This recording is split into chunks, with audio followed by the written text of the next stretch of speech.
Hello, everybody.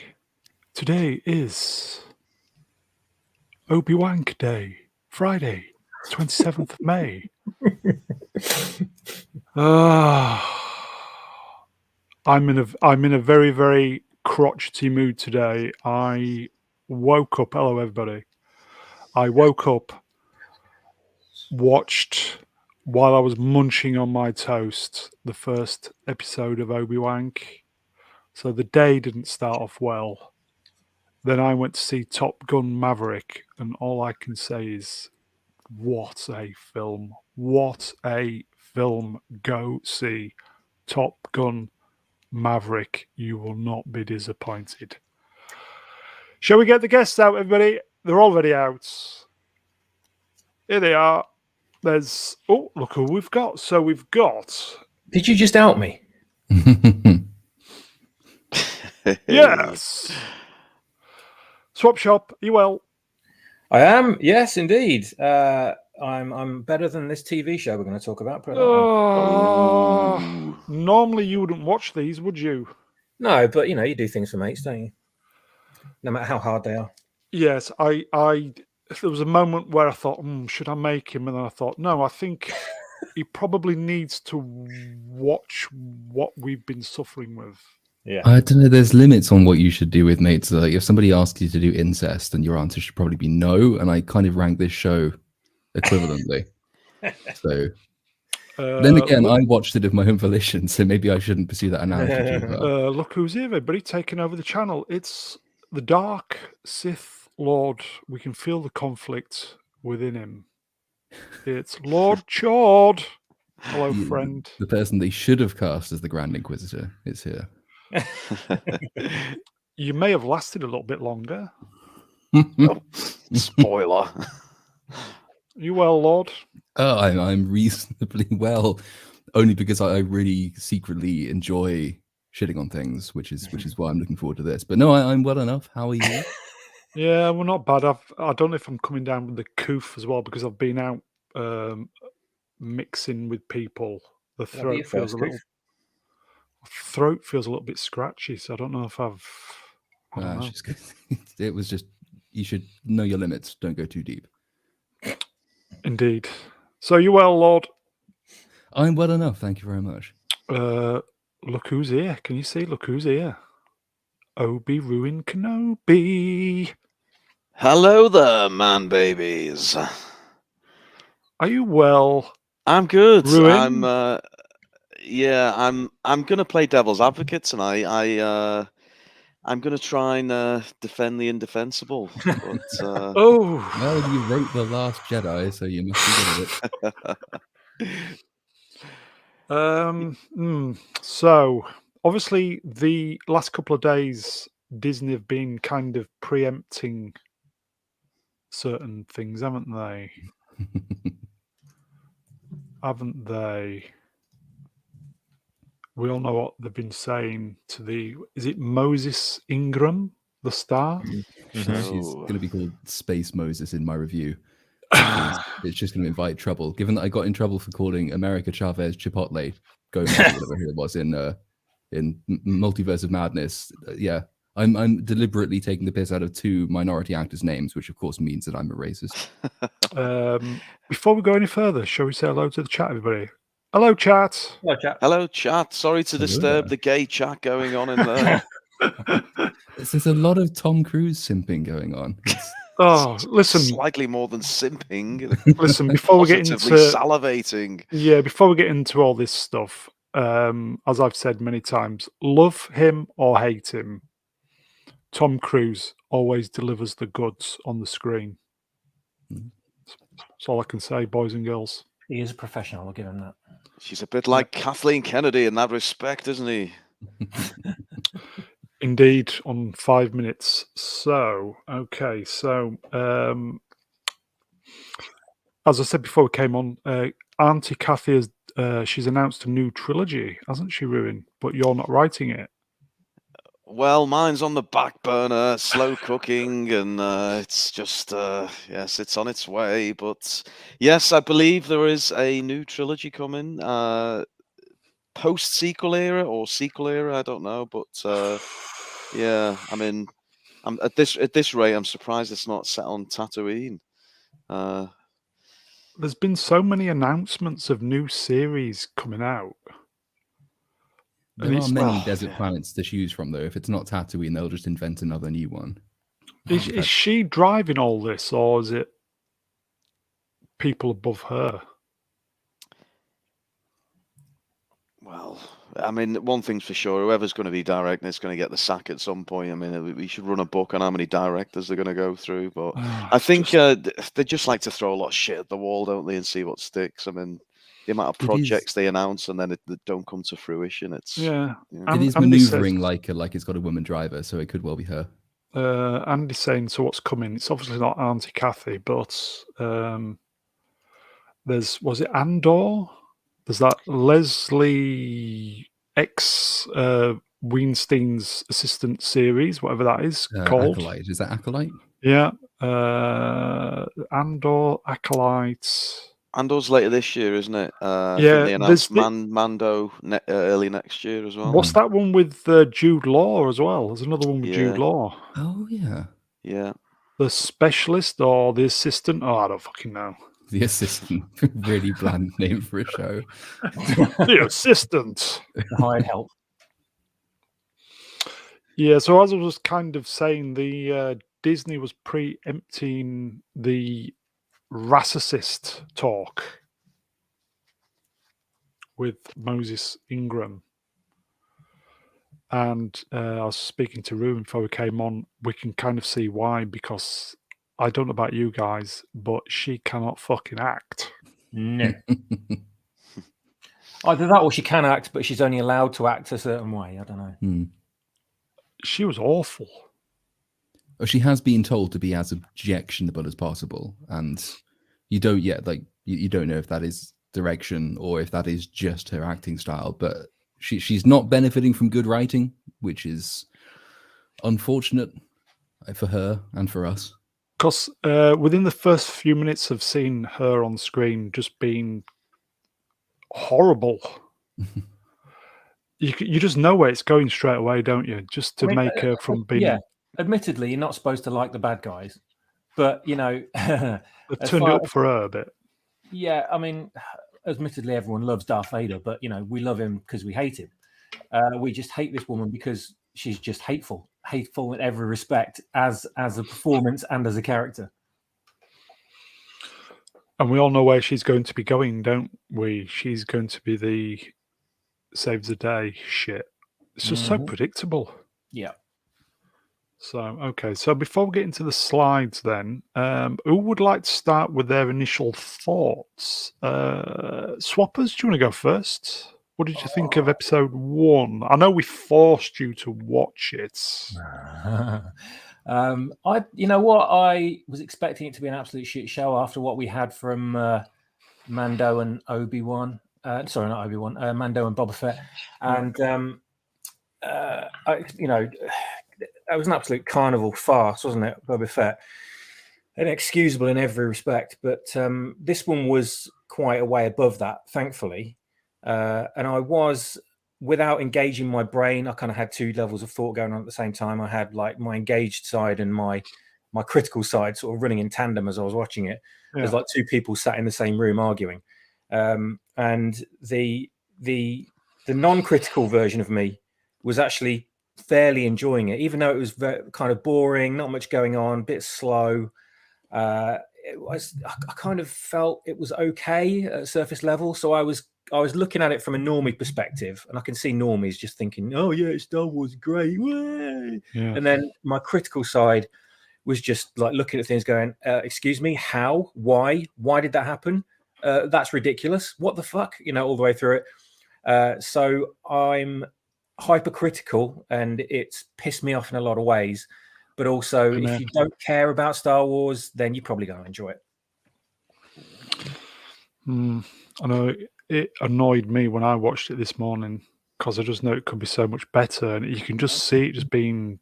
But that's just Star Wars in general since Disney took over, isn't it? You can see the. You can't help but think about how it could be. Yeah, you just think, but it would have been great if they'd just done it, and it's just the same thing as that, isn't it? It's just fucking garbage. Lord, thoughts? So, okay, the prequels are basic. They are my Star Wars films, in that I was a wee small summer child when they came out, and so I have a particularly fond place in my heart for them. Though, of course, now knowing all of their faults, and my dad had the good taste to give, probably embed me in the original trilogy beforehand.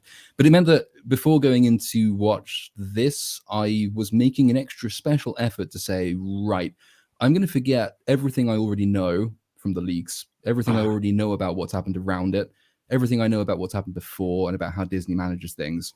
I'm going to be as charitable as it is possible to be with this show and try and go in with as blank a slate as is possible. And there are things that I was prepared to forget about the way episode 1 unfolded. I know that there are people who make criticisms, broader meta criticisms about the fact that it's all leading to The Last Jedi, which I understand. That's an acceptable criticism, but for the purposes of the review, I decided to park that. Some contradictions with canon as well. I think, though, one or two of them were necessary dramatically. It's acceptable to me anyway to see Obi-Wan reduced to the state we see him in episode 1, because it would have to have left that mark on him for prior events to really have had a huge amount of meaning. I mean, he has to be broken in order to be reformed. And the events that went before are sort of done justice to by the extent of his decline in episode 1. So I was going into it with all of these sort of things playing around, and episode 1 itself was not objectionable by the standards of Disney Star Wars. There were many things wrong with it. The new villain is not good. The design work is terrible. The Inquisitors look awful. The lighting is bad. Some of the shots do not follow. The Reaver, the main villain, cuts a woman's hand off. The woman has disappeared in the next scene. So there are things like that which are just irritating. Overall, I got to the end of that episode and I couldn't really remember what had happened. I was almost falling asleep, which is probably good for Disney Star Wars. Try watching it twice, mate. At least it wasn't at least it wasn't horrifically bad. Episode 1, of course. Episode 2, on the other hand, is shocking. I mean, possibly one of the worst Star Wars things to have come out in the Disney era, for the extent to which it completely destroys important events in A New Hope. So we're now into the stage where this series is deliberately wrecking, through carelessness or malice, set up in A New Hope. We might come onto those later. Episode 1 then was average. Episode 2 was a travesty. Overall, I'm getting more angry about it the more I speak about it, so I'll shut up before I go into a rage. Other than that, you're enjoying it at the moment? No. I can't even say that sarcastically. Just no. Oh dear. Episode 2 is honestly, it's that bad. Look who's here, everybody. The reach around droid, and it wouldn't be the same stream if he wasn't here. He's taken time off. Look who's here. Yay! Hello, everybody. Hey. You all right, buddy? Oh, sir, I saw myself in the first episode and I've been paused on that frame for the last 3.5 hours. We saw your little silver friend. How's she? Fully functional, sir. Very good. Hello, Z. So would you like to... I'll throw you in at the deep end. Thoughts on what you've seen today? Well, sir, I've watched the first episode twice and I thought it'd be very, a bit different from the usual Disney Star Wars. I thought they were going down a more darker alley. And then in the parkour episode, it kind of all fell apart for me. And you could clearly see the Disney trademark stamped on every single scene. Not good, is it? Are you in the toilet? Would you like me to be? Shh. Well, so you pay by the hour. The location is up to you. Okay. The microphone isn't up to your usual standard, sir. I will be back in a moment. Okay. It does sound like a droid, though. So Yes, it does. Yeah. It does. Okay, so Obi Ruin, thoughts, my friend? Well, I'm going to bring some some positivity to the table here because I sat down with my glass of green tit milk and I was ready for Obi-Wan, and then he comes on screen and he looks all sad and dejected and he's all alone on a desert planet. He's turned his back on the Jedi. And I was getting a hard on positively. It was fantastic. I was just waiting for him to die and disappear in a puff of smoke. But no, look, I said it to you, Brownie, before we came live. I thought it was some things I liked. One of the things I liked, they fucking killed off in episode 2, which was annoying. But several things I didn't like, unfortunately, and we've already touched on one or two of those. But I will try and defend Disney as best as I can, being an employee of the evil mouse. Yep. As I said, I don't think we're going to be covering all of this in terms of the series. I know is there only 6 episodes? But after the second episode, it's like, oh. But anyway, should we do some slides?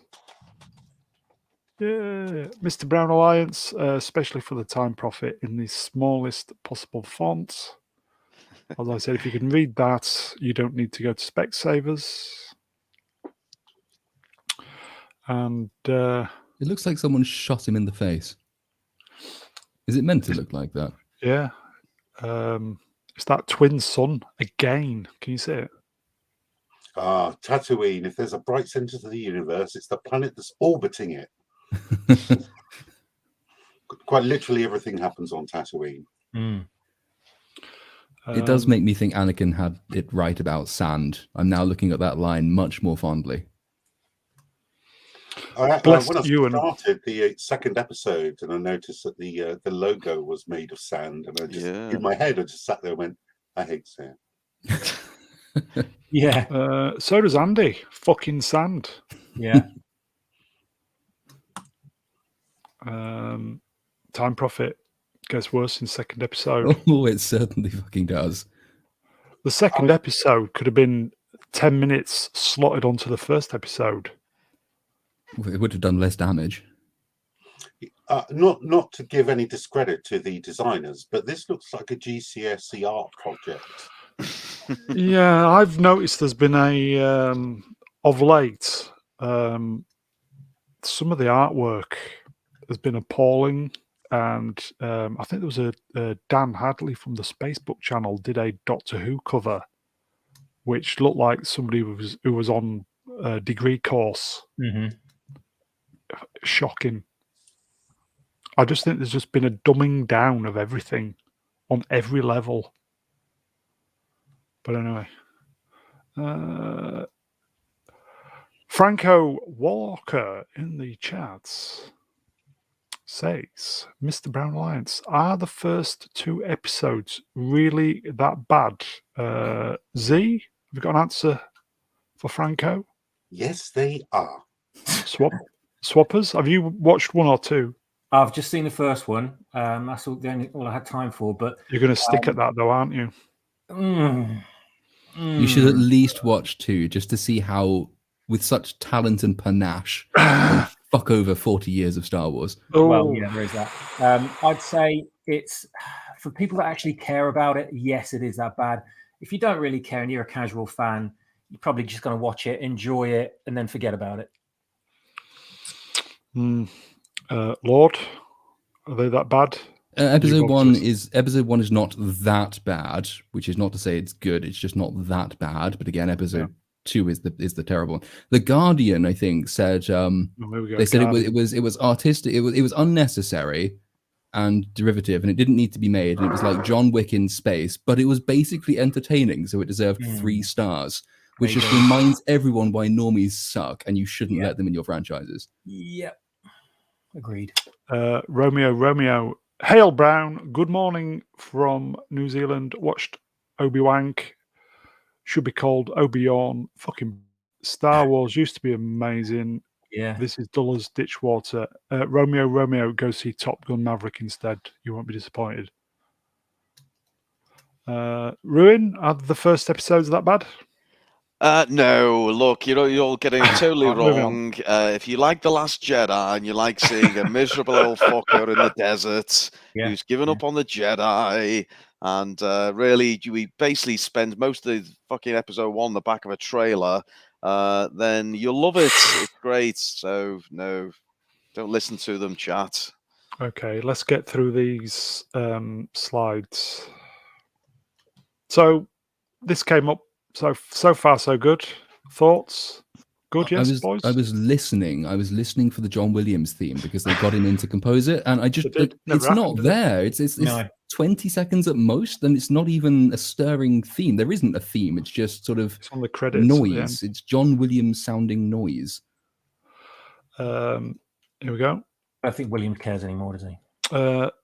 Pavlov's dog's catcher's costume. I love Last Jedi, so probably will love this. Why are you here? Pavlov, you're my favorite man, baby. Somebody's got to. Haven't they? Somebody's got to. Well, yeah. Otherwise, what a big waste, eh? I thought I would love it, but my expectations were subverted. It was all about. Go on, Matthew. That's what it was all about. Darth Yes. Kennedy.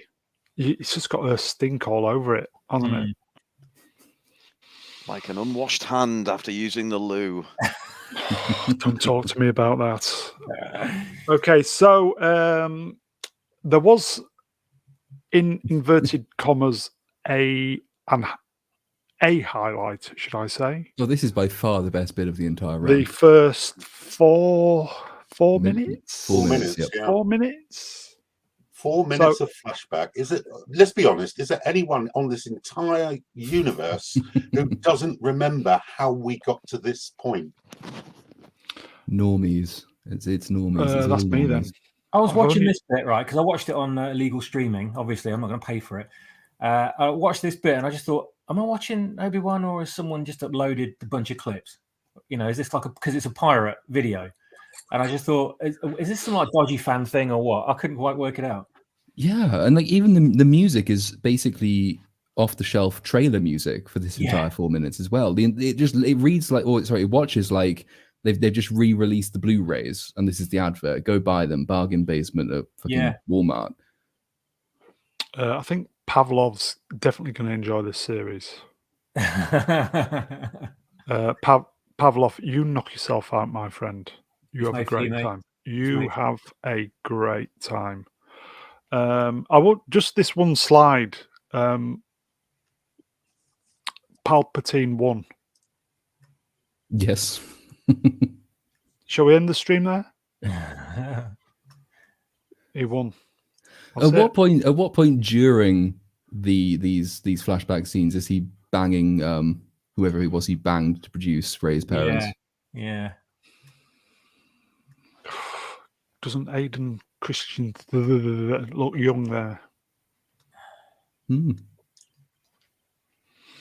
I think Z, is that you on there? Oh, yes, it is, sir. I'm here to bury people. Like I do on every stream. Moving on. So we have more flashbacks. I've only seen these films once. Are they any good? Well, they're a lot better than Disney's efforts, put it that way.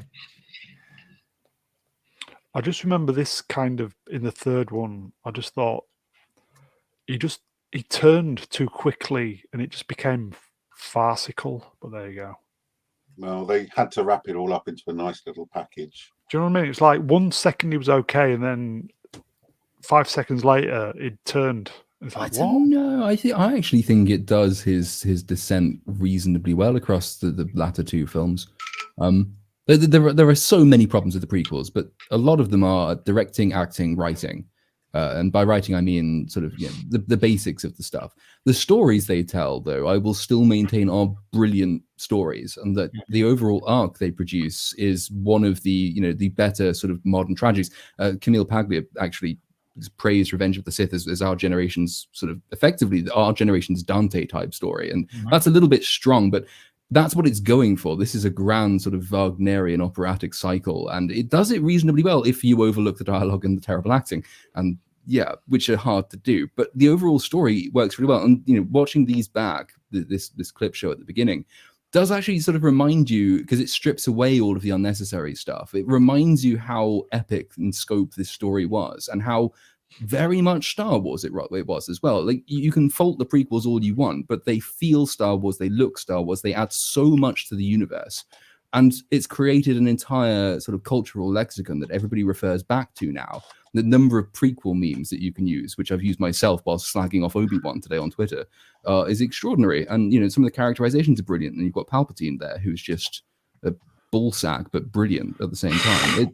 I love these films. They're really sometimes difficult to watch, but I love them. Oh, good for you. Did anybody see the, just before it came on air, did anybody see, obviously on YouTube, Disney's doing the Star Wars conference type thing, streaming. They are celebrating the one what's 20, is it Attack of the Clones? Yeah. They even got George Lucas to appear. Did you see it? Did he look like he wanted to die? Yeah. They're in this massive conference center in California. They're getting the bodies on, some of the actors from the film. Boba Fett, Tamura Morrison was on. He'll do anything. He's lost some weight since Boba Fett.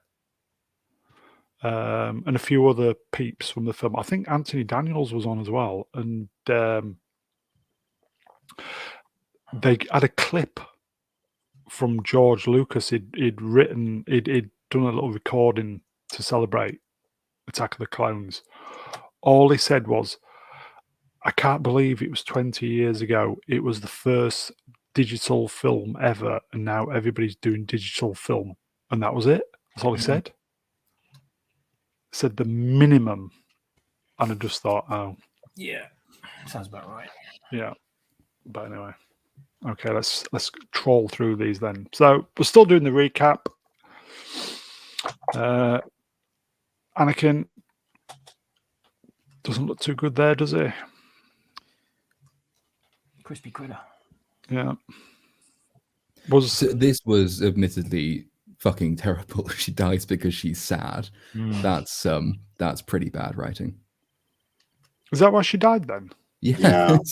A broken heart. The medical droid actually says there's nothing physically wrong with her for reasons we can't explain. She's lost the will to live. Well, she read the script, so it's probably why. Yeah. A bit like most of the audience during the Rise of Skywalker. All right, so what you say, she just basically lost the will to live. That's literally the reason they give. Well, reasons we cannot explain. This is an actual quote. For reasons we cannot explain, she's lost the will to live. So, Ruin, on The Last Jedi? Yes. Is that where you were picking up these story beats from this then for Luke just disappearing? He just lost the will to do any more acting in my goddamn awful movie. Yes. Just like his mum, he just gave up. Yeah, depression is heritable. All right, so nobody's actually ever thought of that then, have they? So your writing was genius. Oh, light years ahead of its time. I can't believe nobody's ever picked up on that until now. See, everyone's going to come around to realizing how great it is. Masterpiece was. Yeah. It's only a matter of time. Wow, it's taken me what? When did it come out? 2000 and what? Revenge of the Sith was 2003, I think. No, I mean Last Jedi. 2017, December. It's taken me 17th. 5 years to realize that it is actually a masterpiece. It's a day that will live in infamy. Wow. Franco Walker. Yeah, that one was. No, Attack of the Clones, 2002. It's 20 Yes. Franco Walker says she must have read the rest of the scripts. Oh. I'm sure I just made that joke. I think you did. There's an echo in it. Thief. Still, if you're going to steal from the best. Indeed. Okay, so she died for no other reason that she just read the scripts. Postnatal depression. Which is a serious condition. It is. She died from it. Yeah. So, which child is this? Do we know? Has it had its gender assigned at birth yet? Do we know? I'm sure Disney are writing that for the next stint. Oh, that'll be Luke then. Jonathan Frost, there's Darth Haas face. Is that Thank a you, comment Jonathan. towards the baby? Jesus, Jonathan. Very, very dodgy green screen. Yeah. Yeah, that was the story Ewan McGregor told. He invited loads of friends to come and see this, climactic final moment, his last shot on the last Star Wars film. Well, for the time anyway, expecting that, it would be this big dramatic thing. It was just him in a green room sitting on a green box pretending to ride a horse. And apparently it was incredibly anticlimactic because everything in this film was CGI. That was one of the faults. It pushed the boundaries, and that's George Lucas's gift, but it's also his curse. Russian Guyevich won. I'll raise you another. What if Leia's mum didn't die and her dad did? Padme is the real Darth Vader. Expectations subverted. Oh. A man after my own horse. Thank you, Russell Gajovich. Right, okay, so let's get through these slides. We're going to be here all night. So, Lucasfilm, as we said the other day, a logo, when you saw it on the screen, it used to mean something, not anymore. No, it's just dread, I think, isn't it? Brown for a reason. Thank you. Again, something that used to mean something.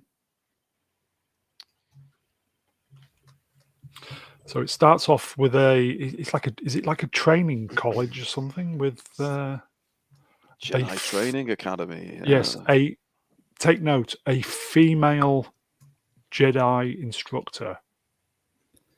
Well, teachers are disproportionately women, so I guess that's understandable. It's another Order 66 callback though, which is, it's such a momentous event, and it does play out very well in Revenge of the Sith, and they do keep going back to it with sort of varying degrees of success. Somehow, despite how incredibly tragic a moment it is, nothing has ever quite done it justice, and this is probably the worst invocation there is, because it's everything it portrays has been done before, and I literally sitting here do not remember the point of this opening flashback.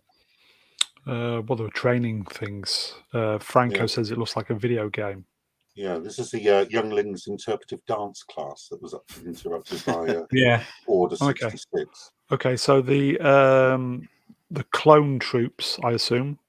Yeah, a bit of trivia for you here, man babies. It's the first live-action clone troopers.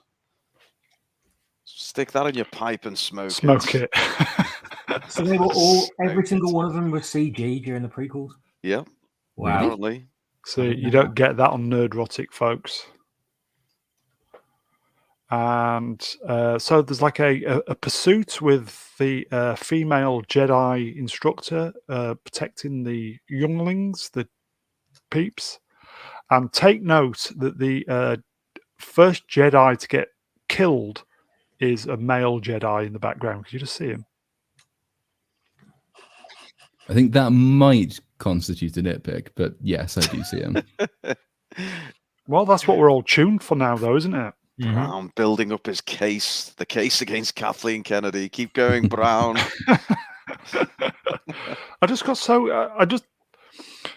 The normies don't see this, do they? But we've become so attuned to it. We just see it straight away, and it's almost like everything that goes on just takes you out of it. And that's not entertainment, is it, folks? Not that you're ever in it to begin with, mind you. Yeah. So eventually she succumbs before taking a couple of the clone troops out. She does it better than any man did, though. But then the kids stand over her corpse whilst there's a battle going on. No one's shooting at them. No. And then have that really cringy line of dialogue. One goes, "What do we do now?" And the other one goes, "We run." And then they jog off or toddle off because they're very small. And no one bothers taking a shot at them. And I just kind of wish Anakin turned up. Yeah, I thought that. Well, are the younglings, are they Jedi in waiting, or are they just Padawans, kids? They are Padawans, yes. Well, there's a rumor. I don't know any spoilers. It's just a rumor. I don't know if we've got a screenshot of it, but there's a young black Jedi female trainee, and the rumor is that could be the Reva character we're about to see shortly. Probably. Because the Inquisitors apparently are ex-Jedi turned Jedi hunters. Oh, okay. So. Somebody who hacked my account says get Tom Cruise in for Star Wars. Oh, great shout.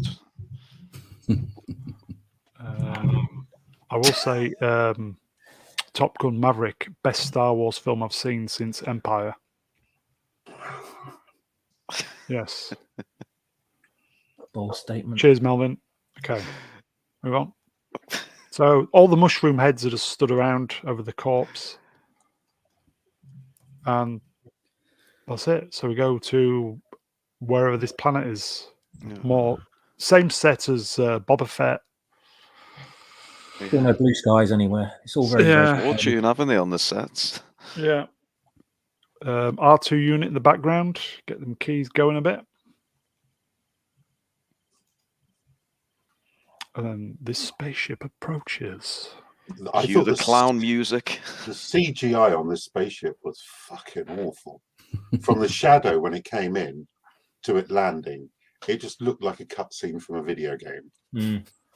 I just think that about everything these days because they're just so similar, aren't they? The movies and games, the way all the cinematics are done, very similar. And they'll cut corners where they can. So if they can cheapen the effects, they'll do it. And one thing I did notice about this is a lot of the sets seem awfully clean.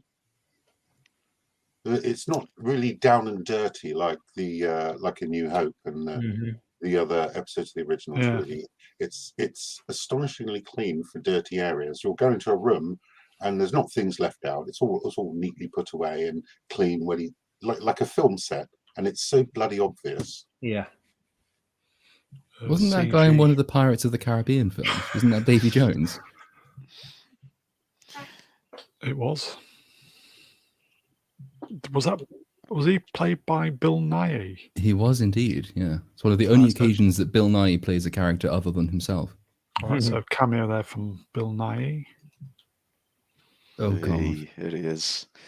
And I'm definitely coming down with COVID, but there you go.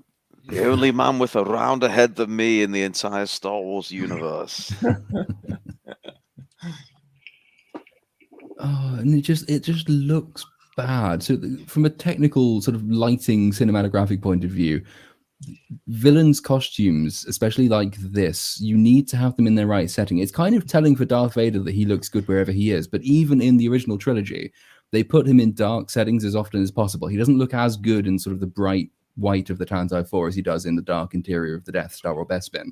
These guys come up, they're not as well designed anyway, and they do not put them in favorable lights at all. So they just jar. They don't look sinister, they just look silly. Yeah. And all you had to do is have them turn up at night or in the evening. They did that with Darth Maul when he was on Tatooine. And just have them in a darker setting and they would immediately look much more menacing, but they don't think to do that. They look worse than cosplayers, don't they, at an event? Yeah. Is this slimmer than cosplayers though?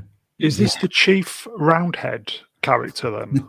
No, that's me. I'm the Chief Roundhead. This is just a sidekick of mine, but it's the. Should we just read Gangster Mafia and Cash RU his comment?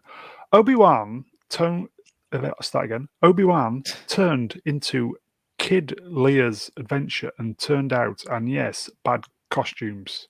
Yes. Sorry, he tuned out. Yeah. Did you just say Leia? Leia. Do you think Lando Calrissian or something brown? What's going on? I've got the COVID brain. Sorry, guys. This guy walks in and he's like, "Oh, do you know who we are?" And I was expecting her to go, "You're on Tatooine in a black costume. You're very sweaty." Yeah, the first exchange we get, verbal exchange in the entire episode, the entire series, is pure exposition. He basically says, "Do you know who we are and what we do and why we're here?" It just gives him an opportunity to Yeah, just to get all of that out. But And it sort of begs some questions because we don't know really how successful Order 66 was. So we're never really given an indication of how many Jedi survived. But everyone on Tatooine, which is this backwater, middle of nowhere place, knows what the Inquisitors are. So by definition, they must be familiar with them. And to be familiar with them, you'd expect them to have been there a few times before, or at least in the vicinity. So they must be hunting quite a lot of Jedi at this point. So is that true? And if so, why aren't there more survivors and why don't they pop up more often than they do? And if it's not true, then how does everybody here know about them? Well, there are at least 10 Jedi survivors, including Cal Kestis and Jocasta Nui. In an entire galaxy, and yet people on Tatooine know who the Inquisitors are, and 2 of the Jedi just happen to turn up here. And obviously you've got Obi-Wan Kenobi, Yoda, Quinlan Vos, Ahsoka Tano, and Kanan Jarrus and Ezra Bridger, plus a couple of others, Cal Kestis, I probably mentioned earlier. So some quite interesting characters are around at this time and alive. Also, this is set 5 years before Darth Maul is killed. So technically, he could make a cameo somewhere along the line because he's still alive at this point. Very good. So we've had him telling us everything that's going on. Ruin, you quite liked this character, didn't you? Yeah, I did.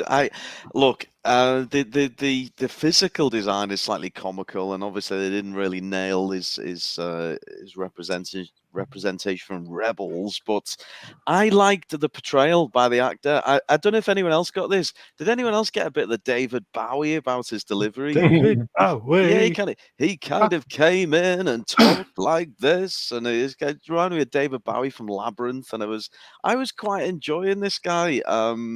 Rupert Everett, I think. Yeah, shafted him in the episode 2. I couldn't believe it. Well, this was that guy that didn't watch anything to do with his character that had been shown in Rebels or anything, didn't he? He just thought, I'm going to wing it. And that was always a bad sign when people do that. It's Rupert Friend, isn't it? Not Rupert Everett. Rupert Everett is a comedian, and much fatter and older. But no, it's always a terrible sign when an actor says, they did this with the Halo show, when they proudly come out at the beginning and say, we deliberately didn't go and watch the source material that we're basing this character on. We're going to be faithful to it without actually having seen it. We don't know anything about it. That's how we know what it's like. When does that ever work out well? Never. Yeah, the close-up is even worse because his top teeth are obviously pointed and his bottom ones aren't. He can do meat eating and vegetarianism, but not both at the same time. Rupert Friend from Homeland. Okay, so obviously he tells us everything that's going on, and then yes, the Force is female, man, babies. Right, Ruin, are you a racist? I've got no idea what you're implying, but Z?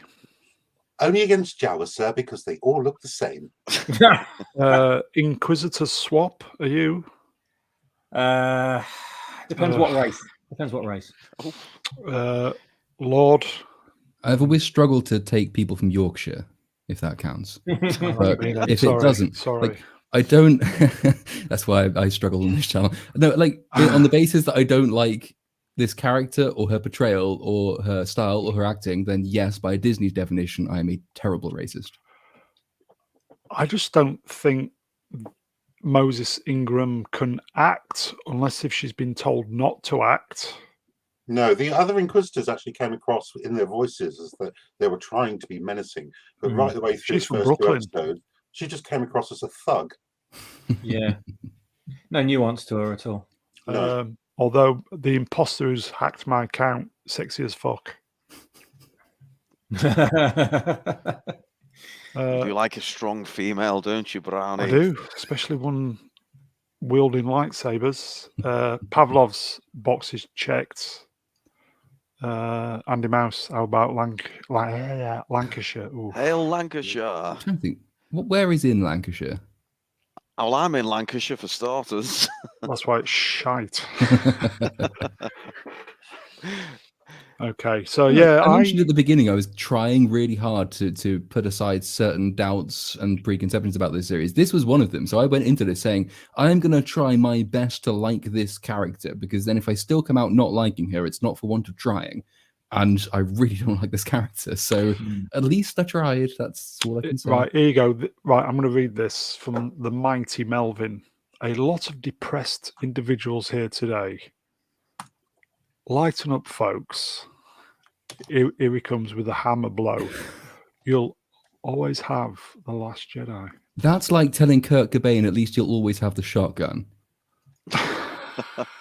Well, on the bright side, at Cheers, least we've got Melvin. the diverse space Nazi of colour checkbox ticked. Yeah. We can't help it if we've got a resting critical face, can we? Thank you, Melvin. Your tickets for Star Wars Celebration In are the in the post. mail.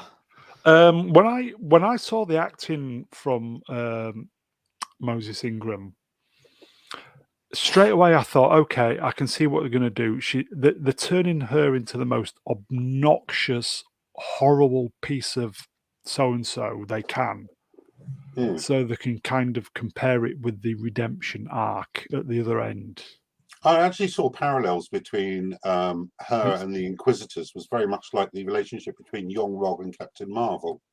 Is she's always being told to, calm down, be in check with your emotions, and get a grip on yourself, and then ends up doing something she regrets. Yeah. Okay. So let's move on. So she picks a knife. Brown. Yeah, move on, because they've gone into this bar saying there's a Jedi around here.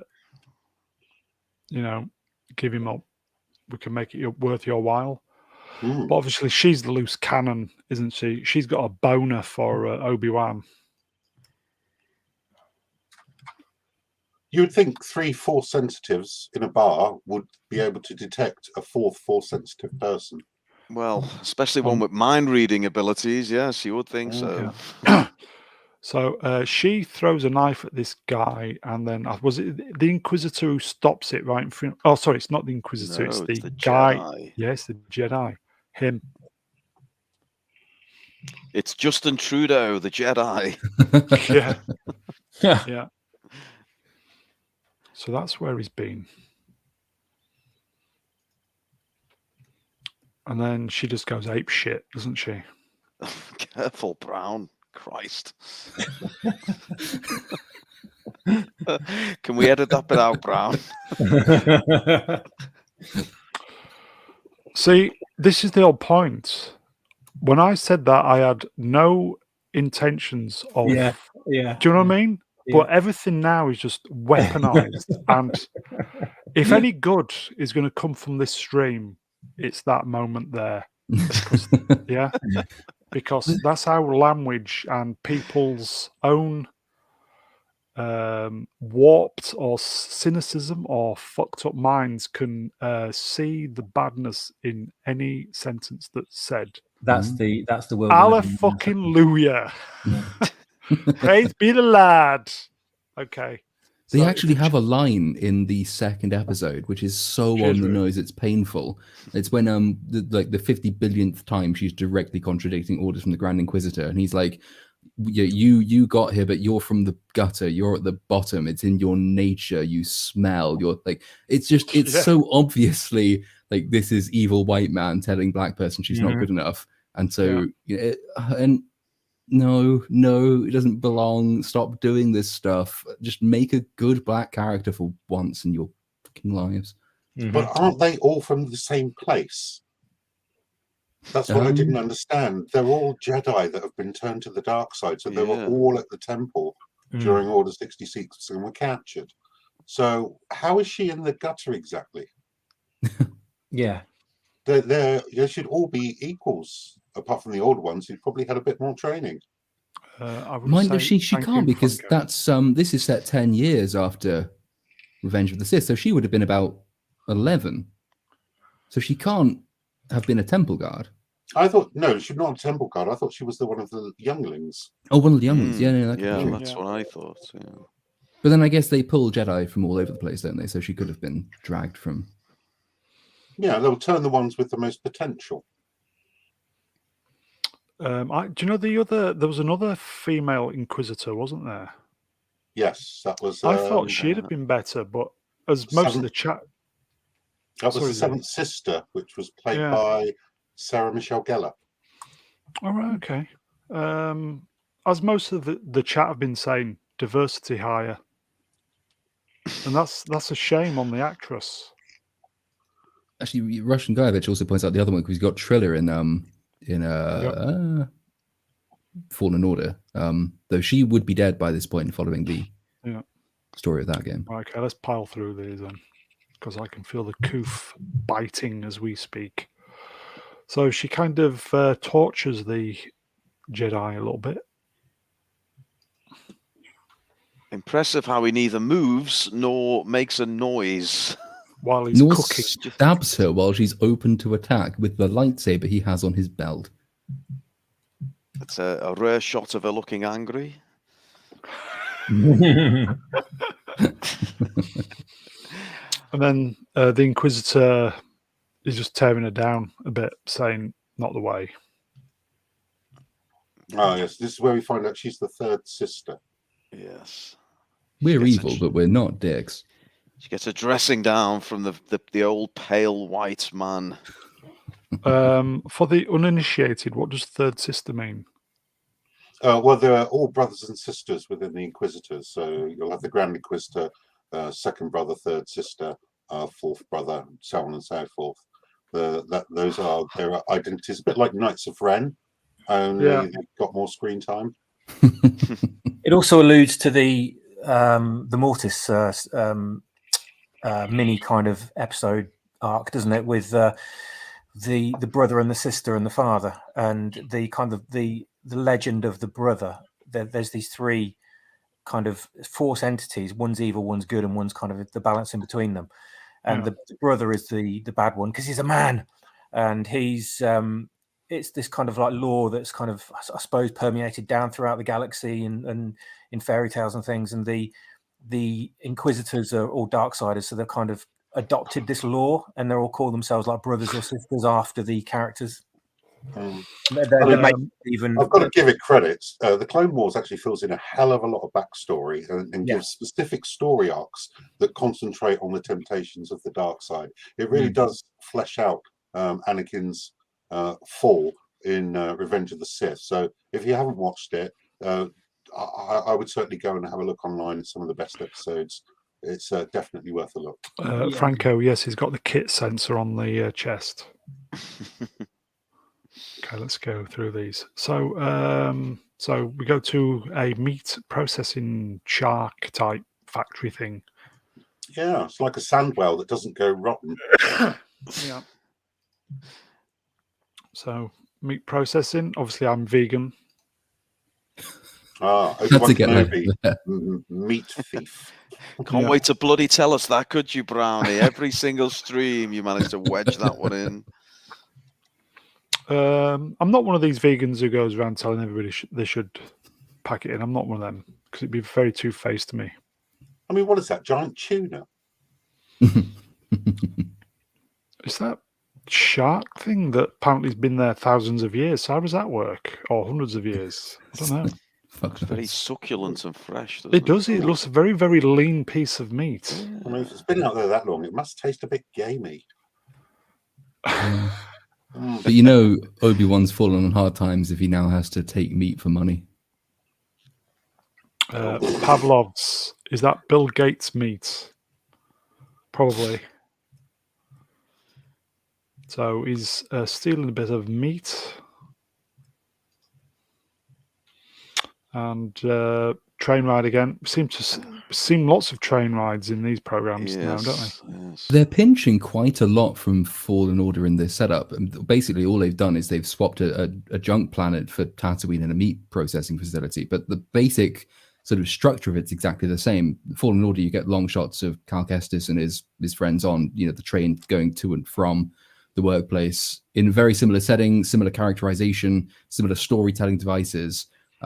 It sort of leads you to wonder whether they ever will actually incorporate any characters from the game into this sort of Disney cinematic universe, given that they're nicking all of the plot devices and just ignoring the characters. Pavlov's dog catcher costume. Sashimi, is this what the camel thing is then? I think that's it. The 'Cause meat I he don't was know. referring Oh, to. is it? Okay. But I have to say, on this scene, bitterly like the camel. disappointed he didn't milk that goddamn thing. I thought that was ripe for the milking. That was cute. I did like that. So This, we're I going for hate a- this scene. If rewatching this, you could see how much the CGI camel Yeah. thing had no wasn't weight to brilliant, it was it? whatsoever. Yes, good That's a job. common T. problem, isn't it? Sadly, No heft at all.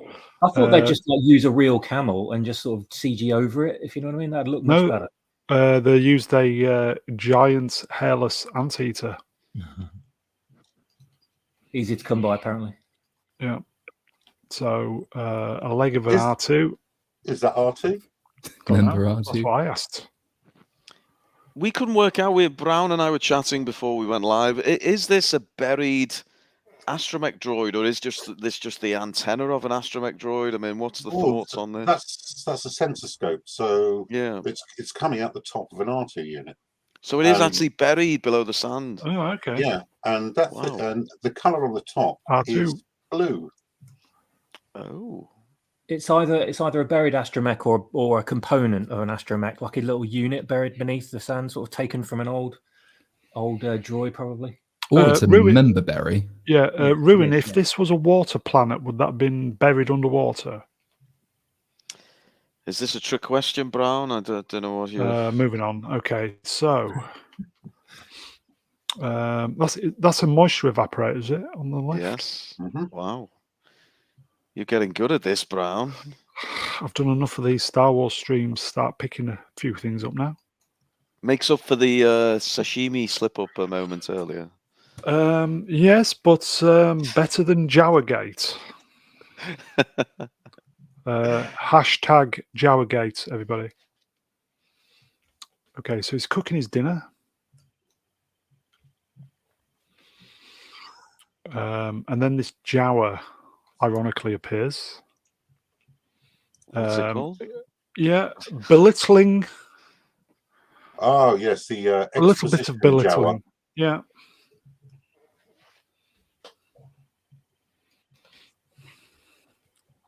There we go. Kick him when he's down. That's the Disney way, isn't it? In fact, it's most entertainment way now, isn't it? Kick the white man down. Oh, member berry time, Oh. folks. God, when I saw this, I thought, fuck off. Thoughts panel of this? Isn't this the toy that's Luke playing Yeah. with? Yeah. I've got no idea why. Yeah, it is. Oh. I've got The no toy that idea. why. 19-year-old Luke was playing with. Why Oh. would he have bought? I don't get why he would have bought. They allude to it later on, don't they? About like, oh, he's got to learn about the galaxy and spaceships and stuff like that. This doesn't add up at all. But the Jawa also says it's very rare they don't make these anymore. But this ship is still in service and Yeah. not terribly ancient when Luke No. is trying to pilot them. Not So at why all. would the toy have gone out of date? Oh, it was a part work you had to collect each week. Get it with a magazine. Yeah. Yeah, not everybody's got all of it. Yeah, be some wings missing or something. Right, okay. Let's pile through these. Trouble with your... Thank you. The imposter that's logged into my account, Obi-Wan, has been banging Jawas. Well, we did Gotta see take it what on you can, Mando, didn't we? Yeah, you got to take what you can. Well, that woman in Mandalorian was Yeah. banging a Jawa, so why not? Apparently they're hairy, aren't they? Franco Di Agostini. Yeah. Did anybody ever build the Millennium Falcon from then? Are they still collecting it? Someone I used to work with collected it. Yeah, and I think it came to like $1,500 or something in total. Yeah. Was it any good? Well, he showed me a few pictures of it. It looked all right. You can see videos of it on YouTube, like completed ones, Oh, okay. and it looks like a studio prop. It actually looks pretty good in the end, but like for $1,500, he'd bloody expect so, wouldn't he? How many issues do you know?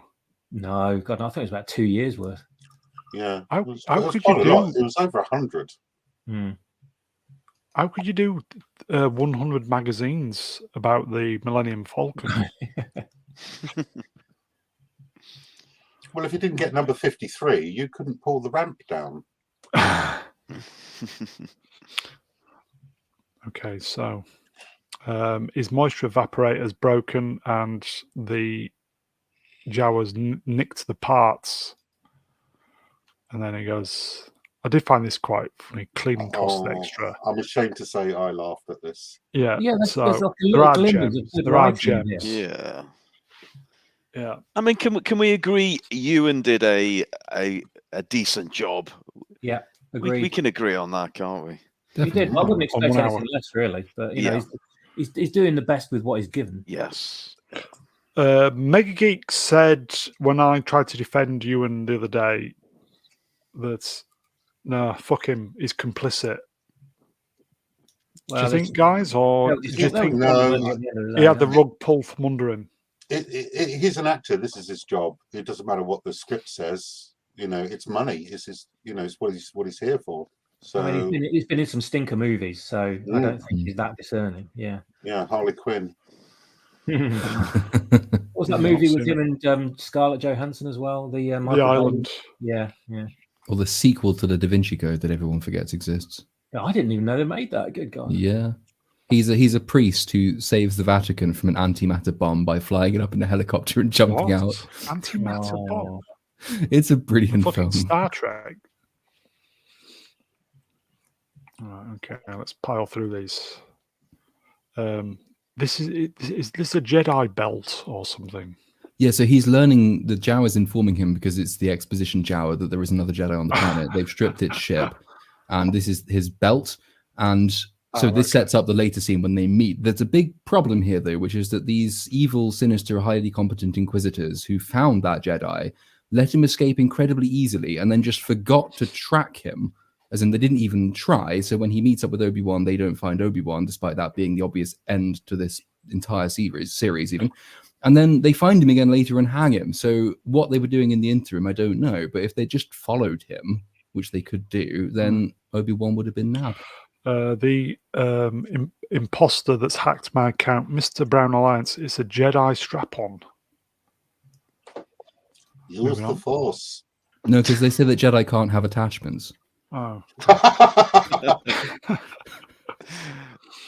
I did like the eyes on the Jawa.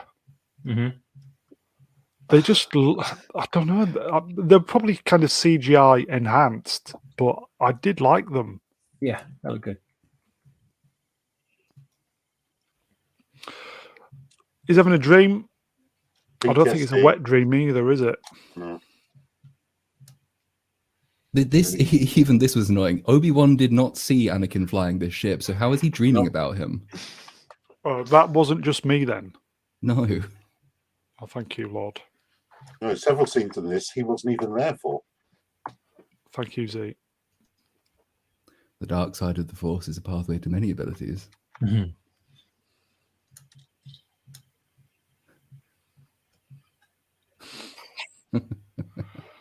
Thank you, Time Prophet. Anakin or Princess? Who? The baby, because I don't know anything about Star Wars. Yeah, that's Luke. Okay. You will star in Thor: Love and Thunder. Yes, that is the mighty Thor. Dying of sadness. I hate you! All too easy. Oh yeah, and then he does the tries to do a forced Skype call with Qui-Gon Jinn. He can't do it because he's not Rey. There are like scene for scene steals from the sequel trilogy. So you have his line, "It's time for the time of the Jedi is over," which is basically the time it's time for the Jedi to end. You have Rey trying to commune with all the spirits of all the Jedi and failing at the beginning, and then Obi-Wan doing exactly the same thing here. And I think there's a couple more as well, which are basically scene for scene or word for word lifted. Burying lightsabers in the sand. Burying lightsabers in the sand, yeah. I would just say good night, Andy. Thanks for popping in, mate. Okay, so nice little cute animal. Yeah, that's that was featured in, I believe, the special edition versions of the originals on Tatooine. Is there supplementary novels to complement the animal? Yes, No. that particular creature has Jedi powers and will feature prominently in my trilogy. You'll be pleased to know. If you So actually there's- check the Disney Lucasfilm schedule, it's due for its own miniseries in summer 2024. It's set on Tatooine. Yay! Jackalope. So there's Obi-Wan in the distance. And there we go. Obi-Wan Kenobi spying on Luke Skywalker like he's an intergalactic Jimmy Savile. Well, he is Hang on, paid what by day- what Disney, day? so Oh, Lord. Didn't like the CGI in this scene either, if you go back, because those the way that scene works, it looks like Ewan McGregor is holding his fingers apart, and they CGI'd in the binoculars in that scene, that one there. You're Really? joking. Are they Mm. CGI? That's what it looked like, because they Yeah. weren't exactly moving with his hand. So I was under the impression that they've CGI'd it and they just gave him something square to hold. So there's your boy there, Z. So handsome. Just wait till you see what he does next. It's so empowering. So is this series going to be about Anakin then? Sorry, Luke. No. No. So is You've this seen all all going to you're see going to it? get of Luke. Right. So, according to the leaked script at the end, Luke will feature again. Sorry, the leak of the script. Luke does feature again, and there are significant problems if this leak pans out to be true, because he's saved from the Inquisitors in a lightsaber fight, which you'd think he would remember when he comes to meet Ben Kenobi again and he has to explain to him what a lightsaber is. But as we see in episode 2, this show doesn't give a fuck about any of that. So. Yeah. Sod memory, they can just insert, doesn't matter what. But no, this is not going to be about Luke. This is going to be the Baby Leia show. That's what they're going for. Okay, so can't see what's going on. Oh, this is where he sneaks in during the night, isn't it?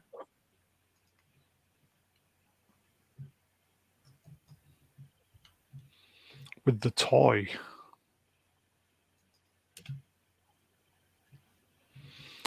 Obviously, that's very black.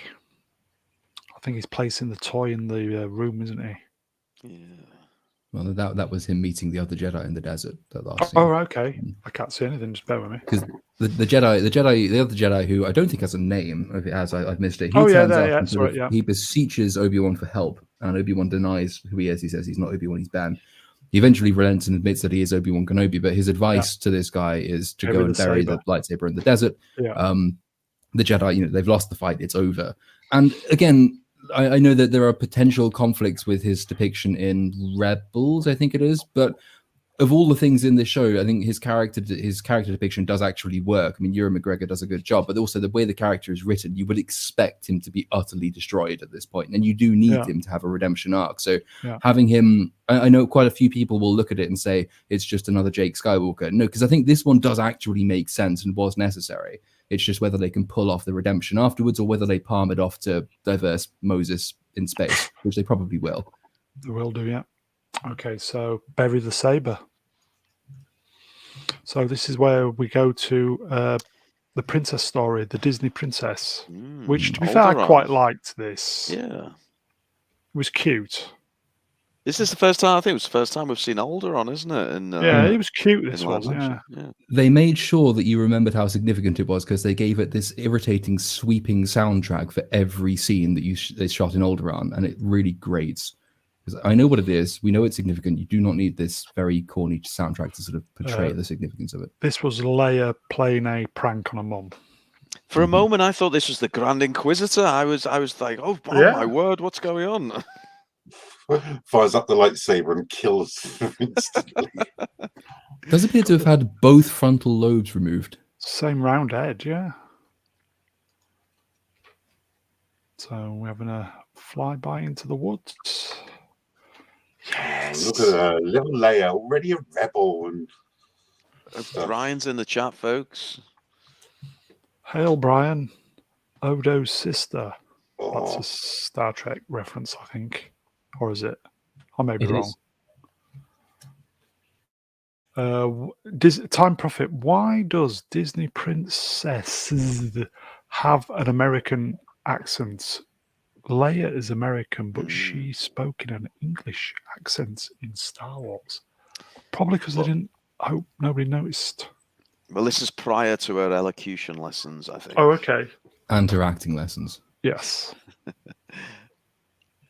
So she's into the military spacecraft. Yeah, there's Tom Cruise there, Brownie. Yeah. bollocks. She is an intergalactic train spotter. Yeah. Flying into the danger zone. No, I don't mind a lot of these scenes. I mean, because it does sort of fit It's with charming. Leia's established character. The problem is they sort of over egg it. They make her almost what they try to do is to substantiate Leia's, maybe tomboyish is the wrong word, but her mannerisms and her interests and her character in A New Hope. They try to give the child Leia every single one of the ingredients that will later explain it, but they're not quite subtle enough to make it seem natural. It's quite obvious what they're doing as opposed to it being a natural part of the kid's character. There's a charm to it, as you say. It's just that she's not the best child actor around, which is a bit of a shame. And as we see with all the chase sequences, Oh, oh I dear. don't think Moses Ingram is the best adult actor, to be fair, but Well, true. moving on. Hot news, everybody. Destination Star Trek London, September 2022, cancelled.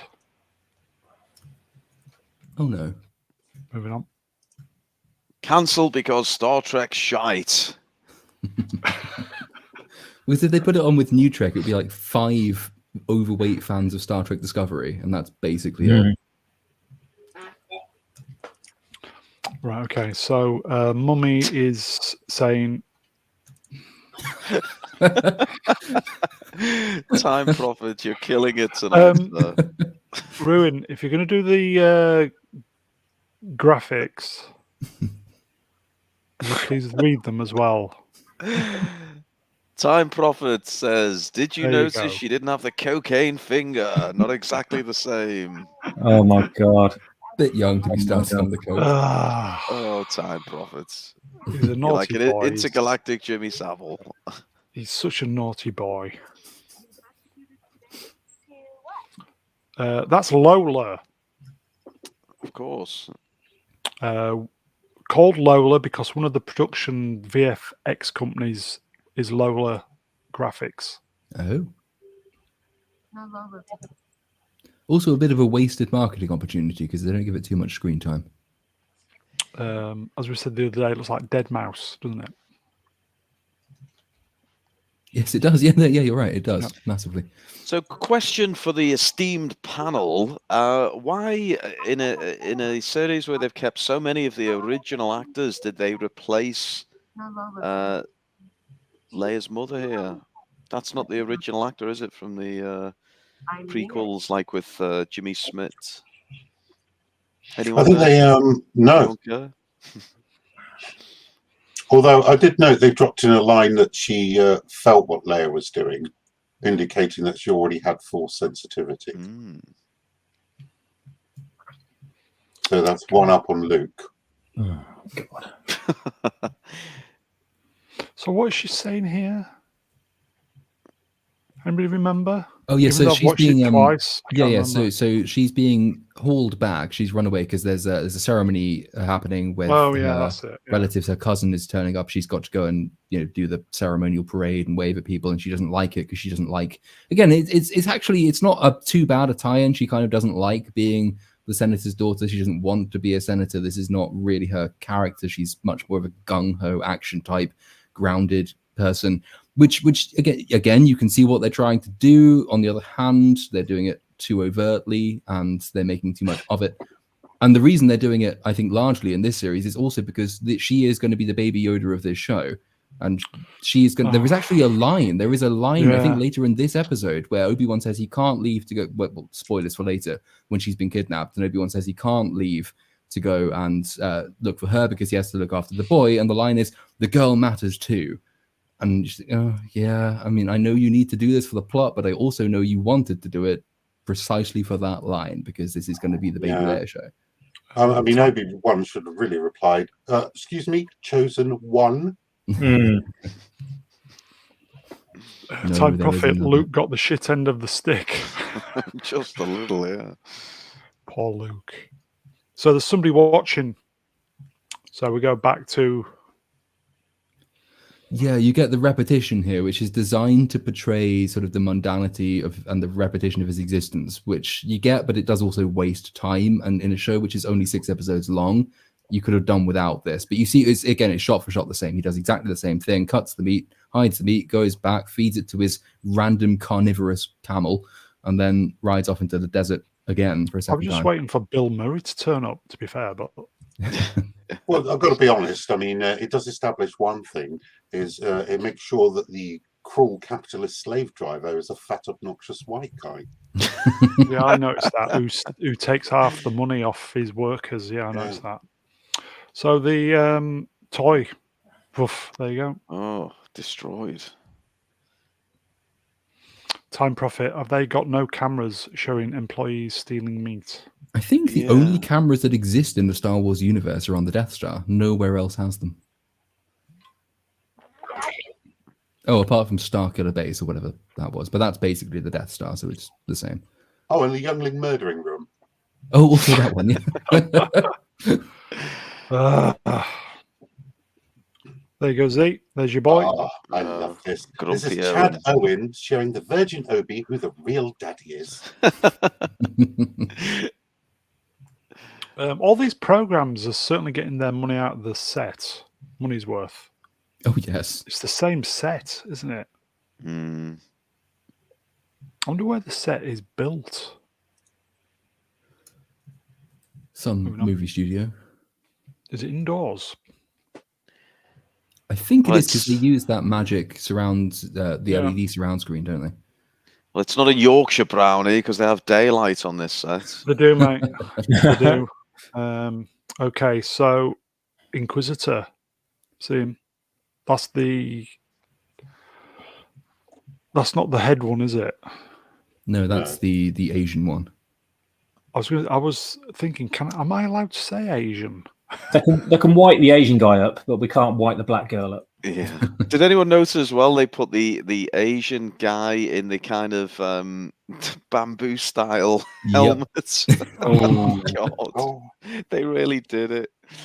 Oh, it's like George like Lucas accidentally style hats. Yeah, like Lucas accidentally making Watto a Jew.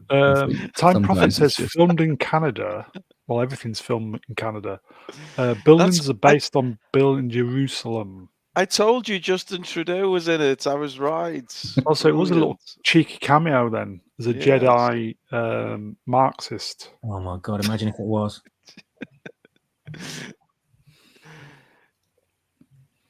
Yeah, this is where they come in to ask a few questions, and Reva's all of a sudden, right, cake or death? Here he is, straight from the Vietnam fishing village, and here's angry Reva. Well, she's the one that gets things done. Well, you know that this is why they don't like each other, because famously in America, Asians and black people don't get on. He's a rooftop Korean, and she's Oh my God, it's true. I think my channel's going to get ghosted forever. Thanks for joining us for the final Brown live stream, everybody. Jacob, thank you for showing up on the final ever live stream, because I think these guys have just toasted the channel. Not that it's doing well anyway, but moving on. Pointing out the inherent racism of Disney. I will say, I genuinely think, and I'll say this again, we have got such a great talent of panelists and chat guys on this channel. It's just a shame that YouTube, being YouTube, just hides us away somewhere in the corner of YouTube where nobody ever finds us. So hopefully one day, peeps, you'll get there. We're all in at the basement level, as it were, at the moment when it's fun. Okay, so I will just say before, I tried to get the expression on her lip, with the curled up lip. Can you see that? Took me 15 minutes to get that, boys and girls. That's a really flattering picture, isn't it, Matt? Just to get that curled up fuck you lip. That's Yeah? commitment. The things I do for you peeps. 15 minutes to get that still. Anyway, moving on. But where the hell is the discipline? Where is the discipline with these bloody Asian guys will reward you for information, and she's like, "Fuck that, off with your hand."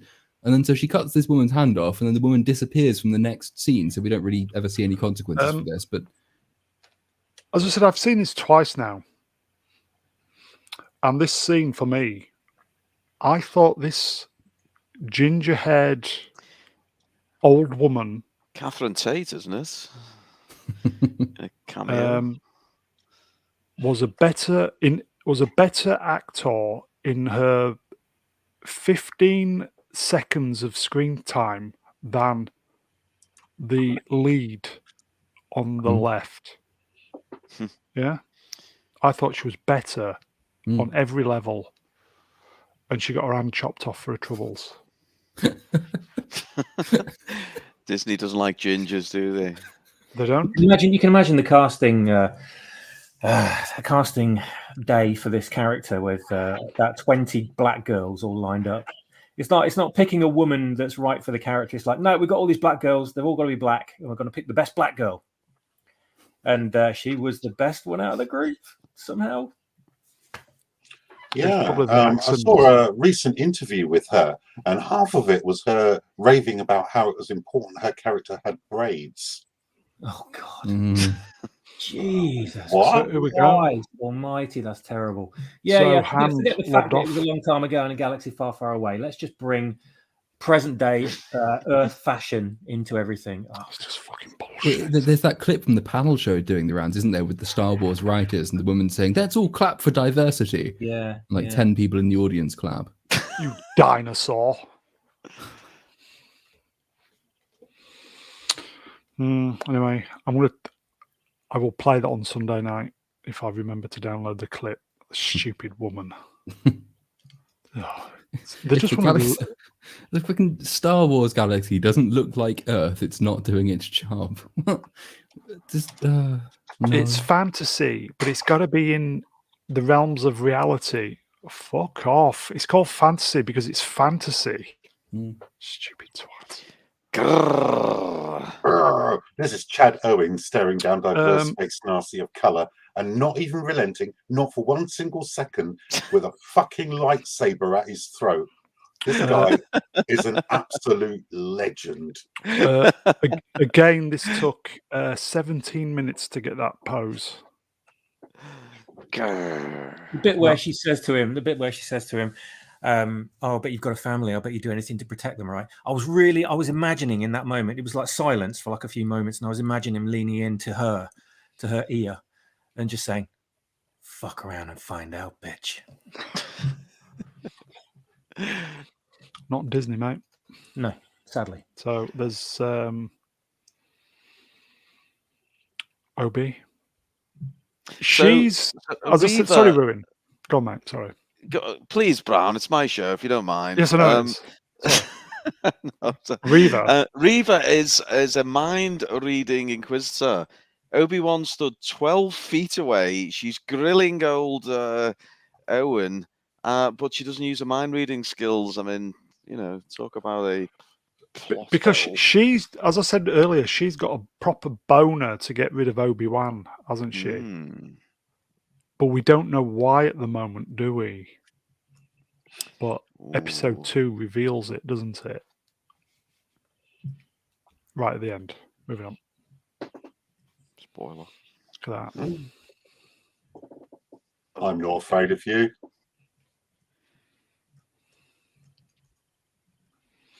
And then the one with the wok on his head throws that down, doesn't he? Yes, his character name's Ken Wok. Wok Gun. Yeah. Inquisitor Chin. Oh my god. I will just say to everybody in the chat, make the most of this stream because it's the last one for a while. It's the last one for a while, folks. Anyway, on a more positive note, Balls Trek is back on Twitter with a new dog. Excellent. Oh, Wow. did he eat the old one? His old dog died. So when pets go, that's the worst. Yes. I was going to make No one's ever really gone though, Brown. I was about to make a bad taste joke about the Inquisitor finding his next meal, but I won't. Well, he could just take his hat off and rustle up a quick stir fry.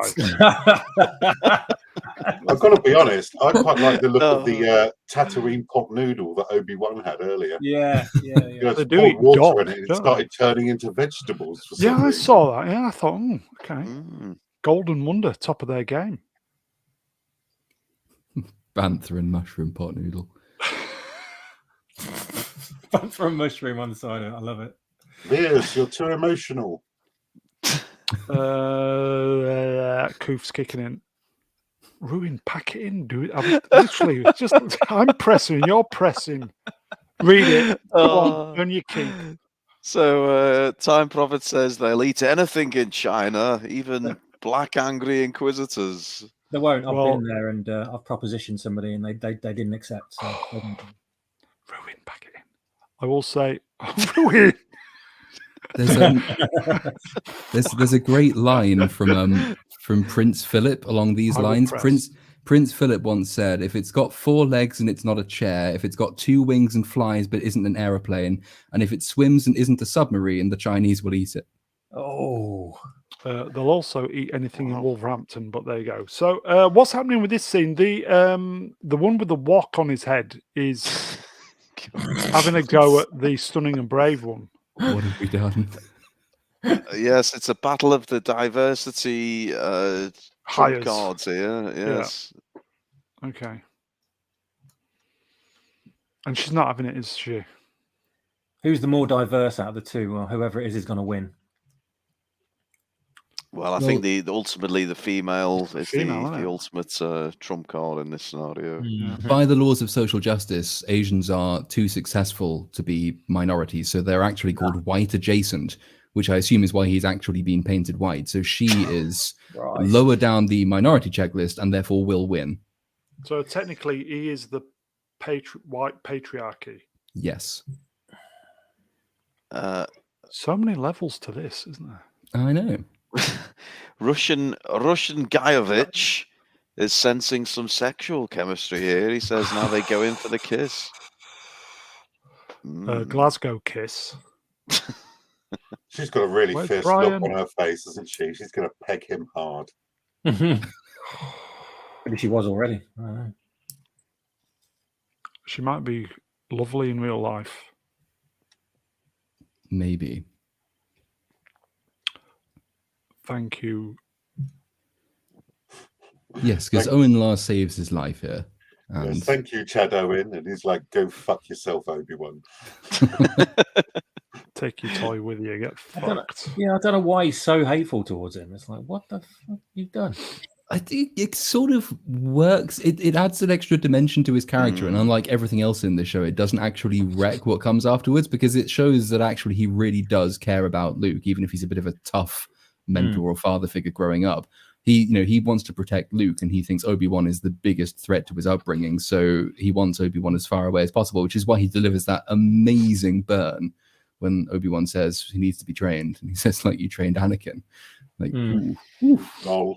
Spicy. I mean, the ultimate flaw of this is there's absolutely no peril, because we know none of these characters die. So, Owen's in a tricky situation. Oh my God, is he going to get killed? Well, no, obviously he's not.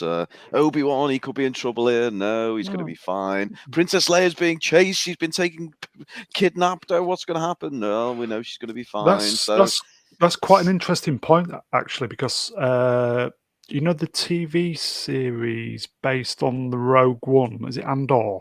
Yes, exactly the same problem. They were tweeting that a lot the other day, and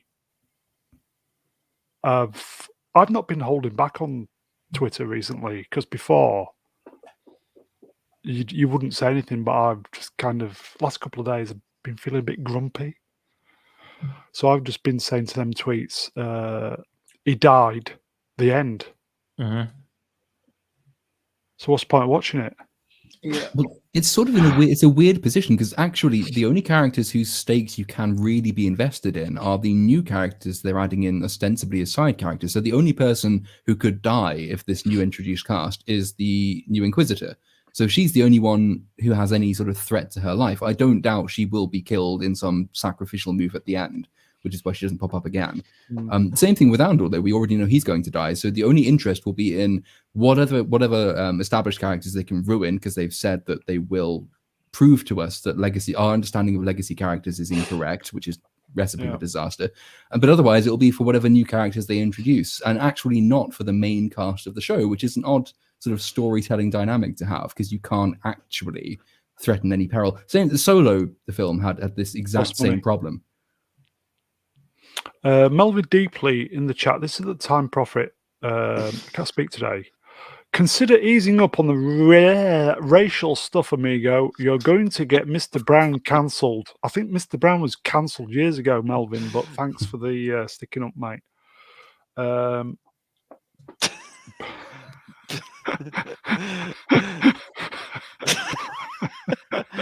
It's so simple but effective. Well done, Brian. Brian, I hope your party went well, mate. Time Prophet not Brian yet. Enoch Powell gave his Rivers of Blood speech in Wolverhampton. He did. He did, funnily enough, repeating what was at the time official Conservative Party policy, and then Ted Heath sacked him because Enoch Powell was his rival. Now. That's all I'm saying. All I'm saying. Wow. Seriously misunderstood man, Enoch Powell. Some nasty views, undoubtedly, but not a racist as he's been portrayed. Yes, I remember that speech well when he was like, "The attack on my life has left me scarred."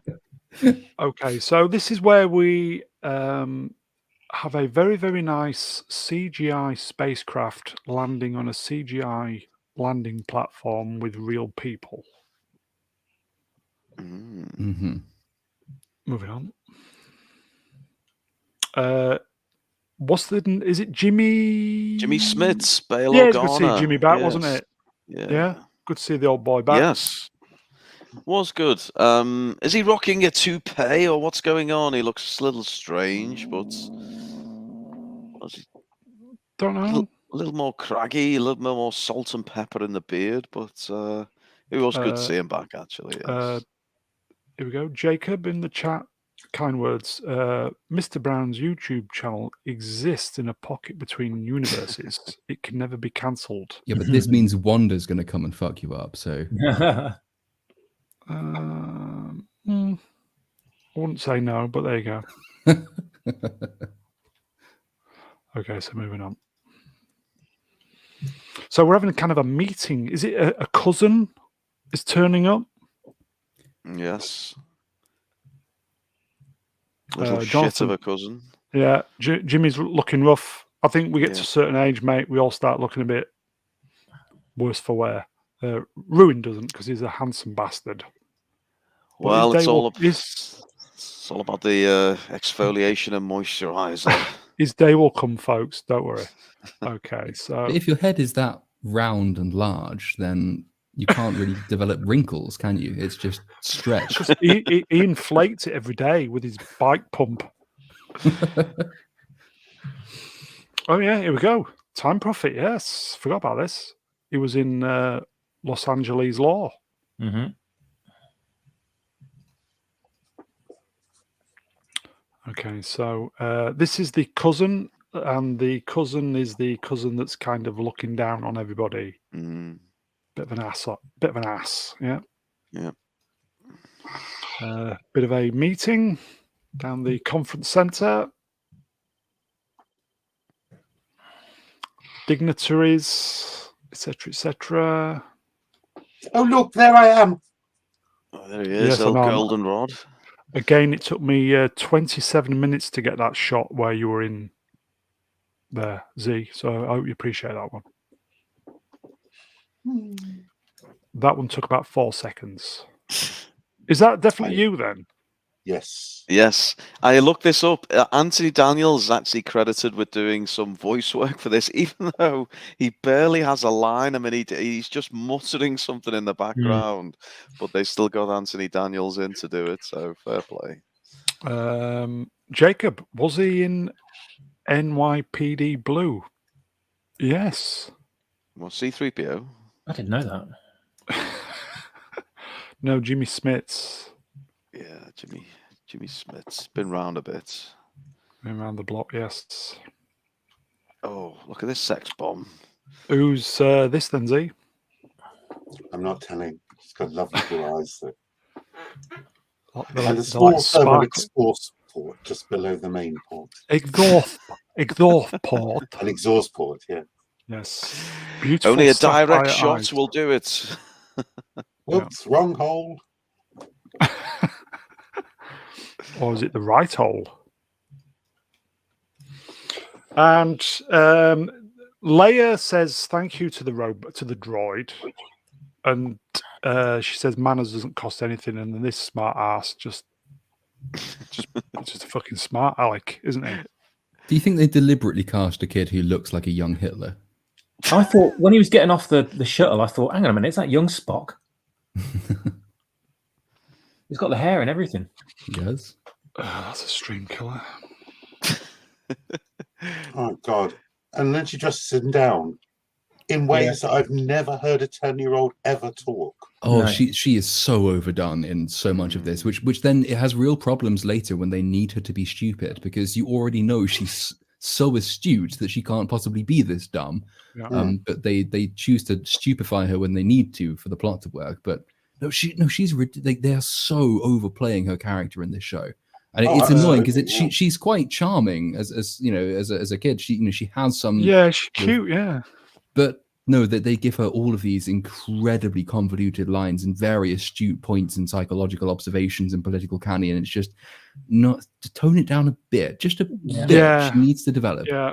It's almost as if the entire writing team don't have children.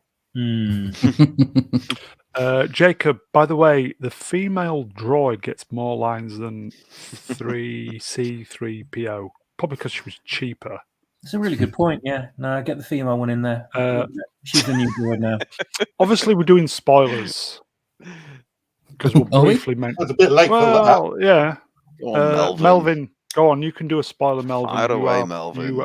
Fire away, mate. You go It for is it. impossible to spoil that already spoiled shit show. Oh my god, episode 2. I'm with a Russian guy, by the way. I have to bring this comment up. You're gonna read it. Wouldn't be surprised if the Alderaanian nobles are still being smug pricks in the afterlife. So, yes, I'm so pleased the Empire blew them to smithereens. I agree with you, Russian guy. Yeah. Okay. So she's gonna have to apologise, and she doesn't want to, does she? And then he gives that line, "One day this planet will look to you, Leia." And that was the second time I laughed during this episode. Only as time, it would be dust. Okay. There is a spoiler for Melvin, and Ruin will talk about this one later, won't we? Yes, we will. Look away now, man babies, if you don't want it. They fucking killed off the Grand Inquisitor, the big baddie in episode 2. Yes, what a just like they disgrace. killed Fennec Shand and Cad Bane, and most of the characters in Rise of Skywalker that all came back again. It's just supposed to show that they don't know their own lore here, because the Grand Inquisitor died a few years later in Rebels. Oh God. Time Prophet. Leia will make a career out of getting captured. Yes. Are we briefly touching on episode 2 later? We are. Or can we are going to talk about it later. Then I'll wait, because we will just pile through these. I can't wait for Lord's take on that one. Yeah, we're going to try and get out of Dodge for 2 hours. Because Sith Lord Shaw can't wait for episode 2. I'm telling you. I can really feel the coof kicking in, but moving on. So a bit of a father-daughter talk. And then she sneaks off because she's not apologised, does she? And she said she would, because he gives the sort of father-daughter talk. The burn that the kid delivers is that she's not a real Organa because she's been adopted. Though how he could know, I don't know. Right, okay. And then Jimmy Smith says, "No, you are," in every sense. And it's it's a reasonably warming scene. He portrays the nice father figure well, and she sort of relents and accepts that she needs to apologize, and so she will. But obviously, we never see it happen. Okay, so there's somebody stalking. Doesn't she like in The Mandalorian has already established this, right? Bounty hunters and anyone can track somebody just from looking at them a few feet away, and you can track them like for God knows how far. So these bounty hunters obviously found it quite easy to find her. Therefore, you'd think that Bail Organa and his security team would know all this and put a bit more of an effort into looking after her. Oh no, she's as fast as fuck. Yeah, she's like Steve Austin, running fast but slow. Selective stupidity, though, because she sees the guy from about 50 yards away and just runs toward him and then stops as though she's just seen him and says, "What are you doing here?" I thought that as well. Yeah. Why are you running toward a stranger in the forest? Just no. Is that good Needles. So Needles. Hey guys, it's a crossover episode. It's Needles from Back to the Future 2/3. Yeah, that's good trivia. That's good Flea trivia, from folks. the Chili's, isn't it? So Jimmy Smits says, "Go get my daughter." And then here we go. Oh God, this the was fastest, slowest run scene. God. I mean, I like a slow chase, man, babies, but this was ridiculous. Do you remember how they've got guns with stun settings? Have they? I'd completely forgotten. Yeah, that's how she gets incapacitated by the stormtroopers. Honestly, this bit was just abysmal. Honestly. Well, while I was on my phone looking at my messages and stuff, I wouldn't have realised they've got stun guns or anything. So this sequence would have seemed in quite real time. Would have been okay, maybe. Oh no! Like she's not even a particularly fast runner as a kid. And it shows like the number of cuts that they have to make to move people back several hundred yards so the chase continues, and then the number of sort of plot convenient trip hazards that they invent. I hate the fact that the bad guys as well. They sort of jump out in front of her with their arms open, and then they just stand there and let her run away. One of them literally walks into a fallen tree. Yeah, literally. Yeah, I thought she ran under it. How do you not see the branch right in front of you? She just runs into it and goes, "Oh, God! These are fucking incompetent twats." It's like when you've got a really young kid and they really want to be involved, and like you're playing football, and so you comically slow-mo dive in the goal as the ball trickles across the line, and you just, "Oh no, such a good shot! I missed it. Oh no, good, well done, you child. You're successful." Welcome to the Dad channel, hosted by Lord Chord. Thank you, Dad. I'm just remembering what my stepdad didn't do for me. So, so the guard, what was sent, he's toast now. Yes, he is. He's ruined. So, who's this then? Is this Flea? This is the bass player from the Red Hot Chili Peppers and Needles from Back to the Future 2. Yes. Yeah. I mean, in fairness, not a bad casting choice. He has a naturally kind of evil face, doesn't he? So, I mean, what we have in episode 2 is ridiculous, but and this chase scene's pretty poor as well. But the casting choice, I liked it. I was pleasantly surprised, but the use of them was pretty dire. So, Obi's back on the planet outside his abode, and he can hear his mobile going. Oh yeah, it's burn a hologram. Yeah. Game Boy there. Can you see his Game Boy? Game Gear, Brown. Get it as well. Yeah, I saw that straight away. I thought he obviously thinks he's going to be bored out in the desert. He's going to take his console with him. Yeah. Put Super Mario. Sega. Can you imagine that? It's like a little 2D side on. He's playing Super Star Wars from the old Super NES. Yeah. He's had 10 years to get the high score. That's literally his entire plot character development. Could be playing Rogue Squadron or something. Yeah. Good game, that. Much better written than this show. Yeah. So here we go. Holographic. They've taken our daughter. And I need Obi. And he says, I'm not the man I used to be. Find someone else, she'll be better off. Because You're I the need to only stay one I here and trust. save Luke. That was Which makes another no moment. sense. Yeah, there's another moment I just thought, no, a Jedi like Obi-Wan just wouldn't shirk off his responsibilities as a Jedi or anything like that. I don't mind that. Again, I think that was sort of necessary to portray the extent of his fall. I don't necessarily mind that because we know that he's then built up again.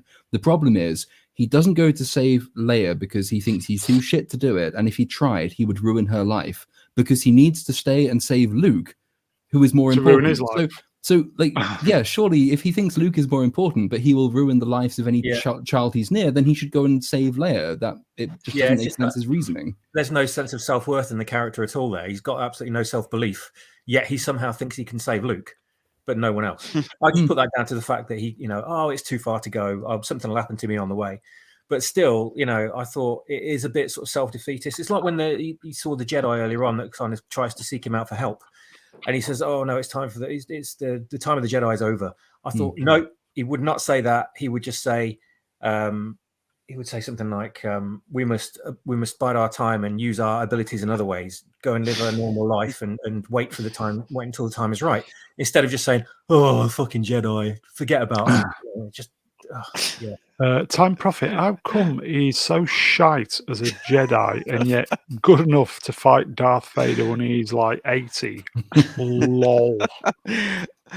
Always, I get the exposition thing, the dream scene where they're saying he feels a failure because he lost Anakin and he's still dealing with that. But it is 10 years ago. You think you probably would be kind of over it a little bit by now. Obviously, he's going to get his mojo back by the end of this series or the next series or however many series are going to try and squeeze out of this because he ends up putting his Jedi outfit back on again. No, there's only one. I don't know because there's this whole decade he's failed in the most spectacular way. He's lost everyone he's ever known and loved. He's had a decade to stew on that, whilst all around him he watches the fall of the Republic and the rise of the Empire and the seemingly sort of the destruction of all hope in the galaxy, the Jedi being driven to the point of extinction. I can see why he's reached this point, and I think it will probably be consistently the best thing about this show is that they do his character fairly well in that that they have portrayed a fall and then to rise again. I don't mind that. I think they will do that well. I've liked that about it so far. I think I'll continue to like it. The problem is just it's everything around it which doesn't work. So it's not necessarily that he is too defeated in this, because I think you'd have to depict that for it to have a convincing character arc. It's that the rest of the show is shit. That's the problem. I've just thought at least one thing, we know he survives this series. Yeah, we do. Yeah. Or does he? Maybe it's a clone. Oh, that really would be subverted expectations. Ruben, do you want to read the mighty, not Brian Young's comment? Yes, my biggest fan, Brian Young, says, I'll wager that Kenobi's refusal of the call is to take the edge off Jake's Last Jedi refusal. Yes, Brian, it's a callback to my superior film. You're so right. Yes. So this is the spaceship with the Leia that's been kidnapped. They've been kidnapped. And then we're back on the planet. At the third meat chopping scene. Yeah. So he goes into the town and somebody's hanging. Yeah, got a preview copy of the second episode. Yeah. But notice, because it's Disney, he's not actually hanging. They've just sort of they've suspended him. They haven't hung him. There's no parachutist or something. Yeah, you can't really. If he was dead, his head would be lolled to one side as well. But they, Yeah, also that. Who would like to read Romeo's comments? Swappers? This show manages to take away any sense of tension or importance or gravitas for moments that should have a big emotional impact. Everything feels flat, like they're going through the motions. Absolutely right. Absolutely right. It does.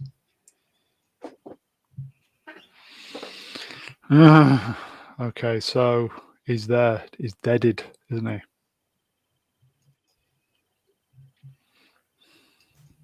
again, that sort of works because Obi-Wan then sees the consequences of his own refusal to help, and it reinforces the guilt complex, but also the sense of desperation. So I think that works. All of this stuff with Obi-Wan's character works. It's just they could do it better, and then it needs to be supported by a story that's worth telling, and it really doesn't have one. Just quickly going back to this one, Time Prophet, is that the People's Front of Judea? Splitters. Very good. Nice life, Brian. Okay, so he's going to find his lightsaber. But oh no, someone's found him because apparently his hiding place is shit. Yeah. How does Bail Organa find him when no one else can? Does he have? Is there a tracking device on his smartphone? Did he use Find My iPhone? No, he's scribbled his address down on a piece of paper. I mean, that is an enormous security risk. Like living in an open cave, isn't? Is that R2 then? Do we think that's R2? No, I honestly think that's a member berry. That's just, do you remember that scene? Look, here's the sensor. I don't think it's anything more than that. No, it's just off another droid. That's all it is.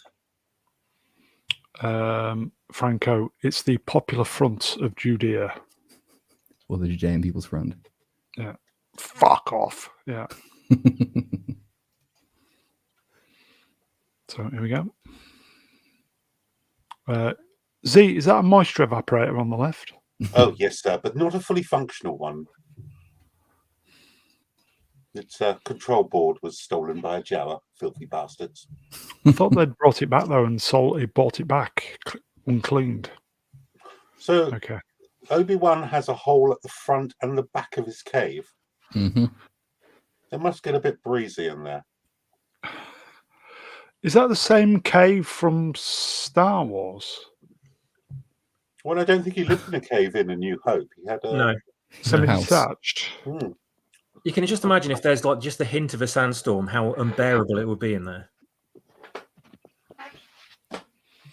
Be good to exfoliate your skin, though, wouldn't it? And it is important to have a hole in the front and the back. Oh, yes. So here is old Jimmy. Good to see the old boy back, isn't it?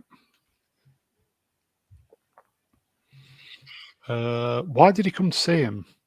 Because he wanted to go get. Yeah, because Kenobi turned him down via Skype, so he thought an in-person meeting would work better. Okay. It's probably his wife. He went, "You go around his fucking house." You tell him. Time Prophet says, "No, it's not R2." No. Then he goes, "It's not a cave." No, it is a cave. It is a cave. Oh, it is a cave. Sorry. I mean, it's a good job he did because, I mean, she was stolen while they were at a party. She's an intergalactic Madeleine McCann. She could have been killed. I would just say to everybody in the chat, enjoy this stream. It's the last one, guys. Yes, we've ruined it. I have to say just one observation. So Obi-Wan is so keen to not be found that he goes to the trouble of changing his name from Obi-Wan Kenobi to Ben Kenobi. Yeah, they're so desperate to keep Luke hidden as well. They decided not to change his surname. Yeah. Yes, keep his name the same and send him to his family. That'll do the job. Not even Amidala, but Skywalker. Yeah, well done. Okay, so back on the spaceship, Leia is playing with Dead Mouse.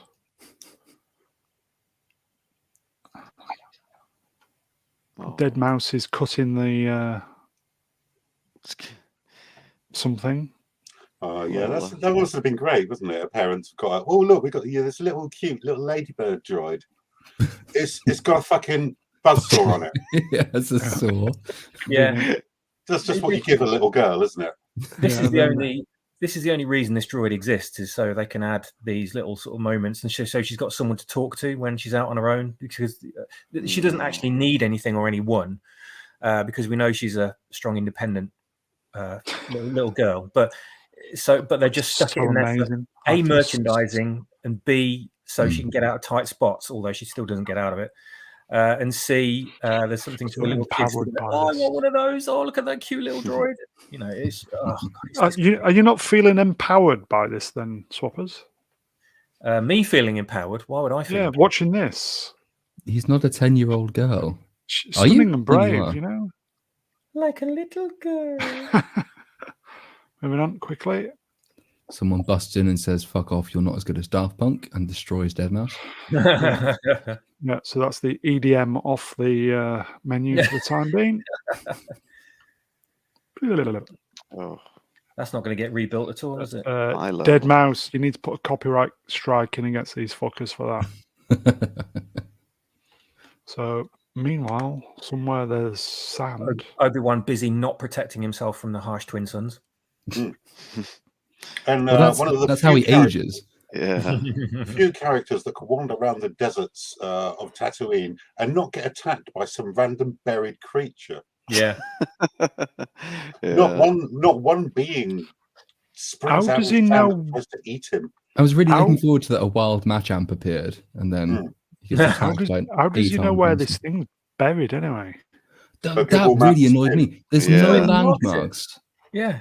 I And- thought it was and not- de- maybe there was a deserts is stone a- there or something, but- Desert moves, doesn't it? I mean, desert sands will move. Yeah. It's totally impractical. There's I love like it. one specific goes spot straight in to a it. vast desert, and just no. And he doesn't use he hasn't got like a tracking device or anything, does he? He just gets off and walks over to it. Maybe you they can just feel invented it. a new force power. Find Yeah. my There you go. lightsaber. So there's a blaster and a saber. No, No. It's Anakin's sabers. and his lightsaber. Oh, okay. Oh, okay. No, you're Does all it- I don't wrong. think It's a dildo. It's a dildo in a box. I think you'll find that's Rey's lightsaber. Oh. Stream killer. Controversial. So let's just spend a moment looking at the sabers. Oh, God, here we go. So this is where we find out that it's all her plan, isn't it? Because she's got a proper hard-on for Obi. She's being completely insubordinate again by going out on her own and organising this little soiree to go and abduct Leia. What pisses me off the most here is how the hell did she know that Leia is Anakin's daughter? Yeah. Oh no, she doesn't. So basically, her reasoning is she found in records that Obi-Wan knew Bail Organa, so reasoned that he would go to Bail Organa's help if she kidnapped Bail Organa's daughter. But apparently, Bail Organa is the only person they found that Obi-Wan used to know. Like one of the most famous Jedi in the galaxy, who knows a lot of people. They've only found one of his old mates, and that's the one she went with.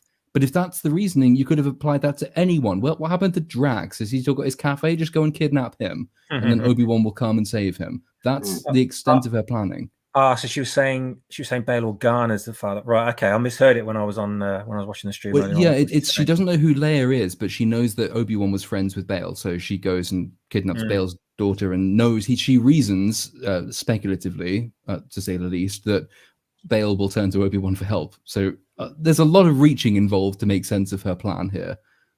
But- If it didn't work, I mean, the next on the list was Dexter Jettster's son.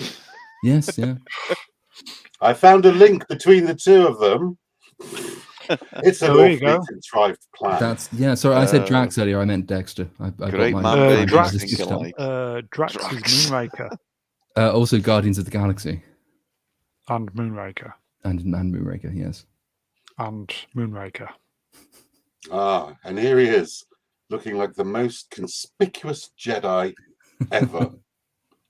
If you asked any one of these people in this marketplace, which one of you looks like a Jedi, they would all point at him. So he's just looking at his young student rail card. Darth Sith Lord Chord, when you said Drax, everyone went quiet because we all thought, fuck, he knows some really obscure Star Wars characters that we don't. No, just a cognitive typo. That's the exact reason. Yeah, the chat went completely silent. I Oh, was you so trumped us impressed. all. Yeah. We're all going to Wikipedia to find out who There's Drax was. a think, D fucking and D and an X. That's what I got. It's They're both CGI. No, they're not actually. That's not true. I'm just digging a hole. I'm going to stop. Yeah, stop digging, mate. Okay, so he's got his green fucking tickety thing. This was weird. When this woman said, "Are you going to use that or not?" or something. Mm. I thought How I was having about I show you my lightsaber to everybody here? Oh my I god! thought I was having Oh. an acid flashback when she was Oh. talking. But So- why would he do that? It's fucking hell. This is the thing that sort of sets up the ridiculousness of episode 2, because we're supposed to believe that it's so massively dangerous to be a Jedi that he can go and flash his lightsaber around as a passport. And then in episode 2, there's a guy who masquerades as a Jedi for a con job. So evidently it's not that dangerous. Also, we're supposed to believe that Tatooine, the backwater planet so far away from the galaxy that it doesn't really care about the Jedi, has so many people on it who care so much about the Jedi that they accept the passport, a lightsaber as a passport. Everything goes rapidly downhill from here. For the benefit of Time Profit, the Drax Group's ambition is to become a carbon negative business by 2030 through innovative, Innovative. that as well, greenhouse gas removal technology, corporate governance, and Drax power station is not too many miles away from me. Ooh. They've got like 4 big, huge dome things, which looks very impressive. God, I thought he died in Moonraker. Better. Moving swiftly on. So he's got his ticket, he's going to use it. Ooh, look what's there. Du-du-du-du. That's a lightsaber, everybody. And he Yeah. trundles off. Yeah. Did he show her his lightsaber? Yes.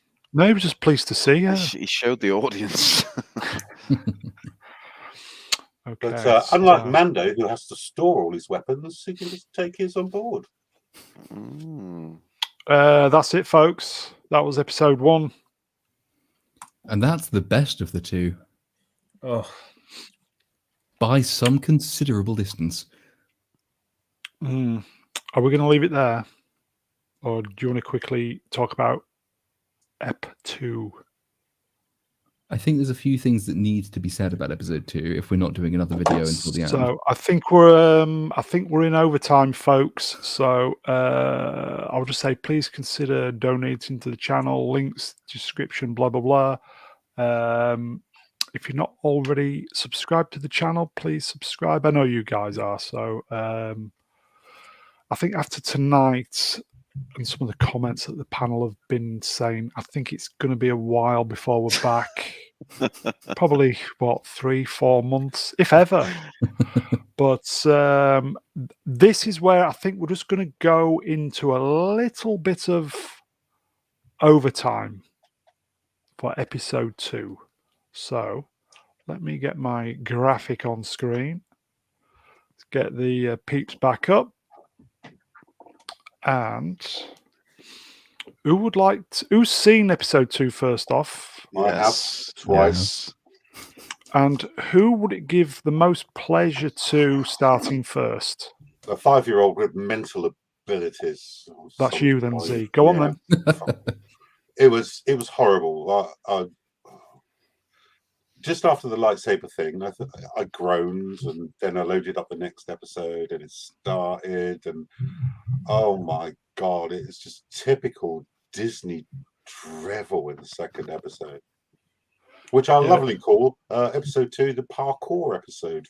Yeah, there was lots of rooftop kind of Jedi shit and lots of slow, fast chases. Again, episode 2 in the city, it looks fabulous. The direction's great. I'll give her that. With the cards she's been dealt, Deborah Chow, it's okay. The setting, you can smell it though, can't you? Yeah, the setting is I'll give you that, but strangely, I felt bored during an action scene, and you should never feel bored during an action scene. It was the rooftop thing, and there's blasters going on, and there was baby Leia was dangling and something, and I just drifted off onto my phone. And you should never, not during an action scene, but I was just bored by it, and I just thought it's ridiculous. They're playing this peril thing when we know nothing happens to Leia, nothing happens to Obi-Wan. It's not even interesting action. It was tough going, episode 2. Well, there was that guy who was in what's that Marvel thing? What's the name of that guy? He was in fucking hell. The Eternals. Is it Eternals? Oh, the one no one saw. So we have no idea who it is. Yeah, was he a Jedi pretender or something? I don't know. Are you talking about the con artist guy? Yes.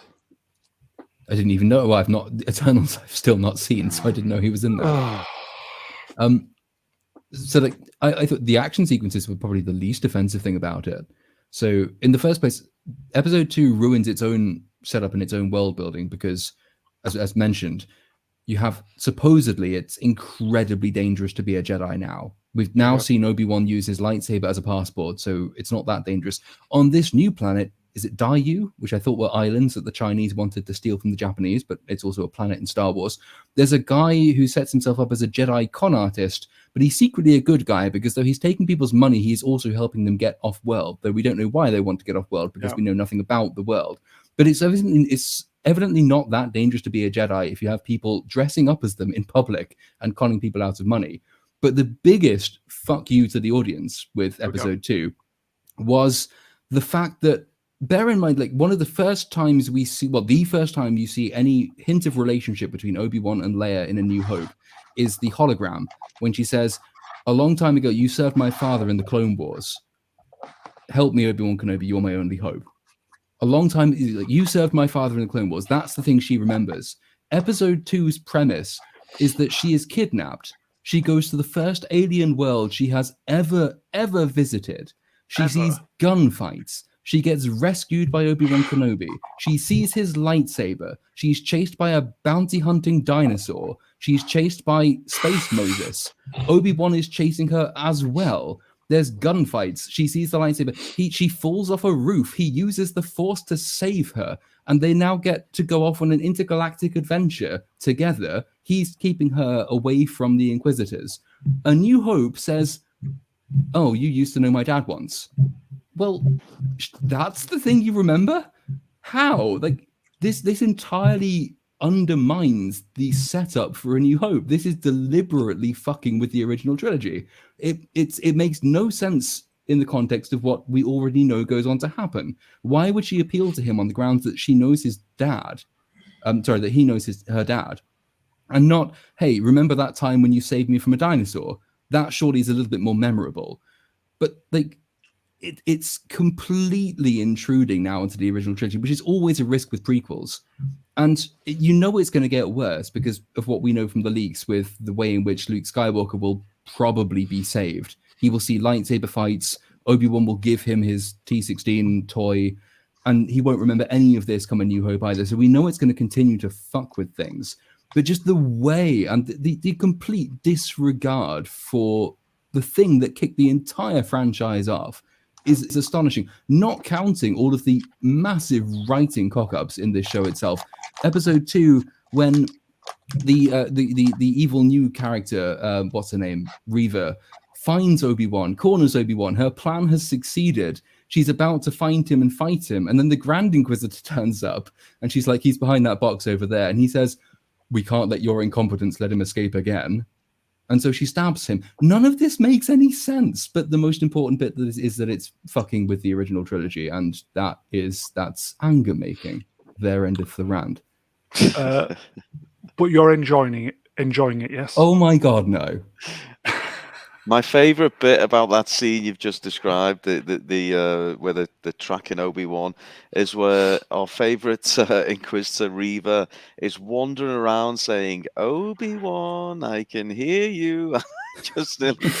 I nearly died of cringe. Same. That to me was like the child catcher scene in Chitty Chitty Bang Bang, where Children, lollipops. So bad. It's so And then he bad. jumps on the ship at the end, and she runs off and says, "I'll find you. You can't escape me." It's, oh, just go away. Does she honestly think that he can hear her? It's a ship that's launching. The fuck? It's just, What and I it's did, just going to get worse. one of the spoiler. things I did notice about Dayu was, you know, that last stream that we did we had Mega Chat on, and Mega Geek on, and he said, Mega "Oh yeah, Chat. they One make up from Super Chat. they make all the floor wet." Oh. It's a lighting effect that they use, and I noticed that is all the floors are wet at night. I didn't spot that one. All right. No, wait until the slides come up. All right, You'll see it then. You go, "Oh yeah, fucking hey, he was right." Well, there's no slides for episode 2. Oh, fair enough. Good. Probably for the best, really. And it's little things like the Grand Inquisitor turns up, and oh god, how do you even begin? So the ramp number 2, boys. Reva, new Inquisitor woman, decides to get back in touch with her bounty hunter friends and tells them to put out Obi-Wan's mugshot.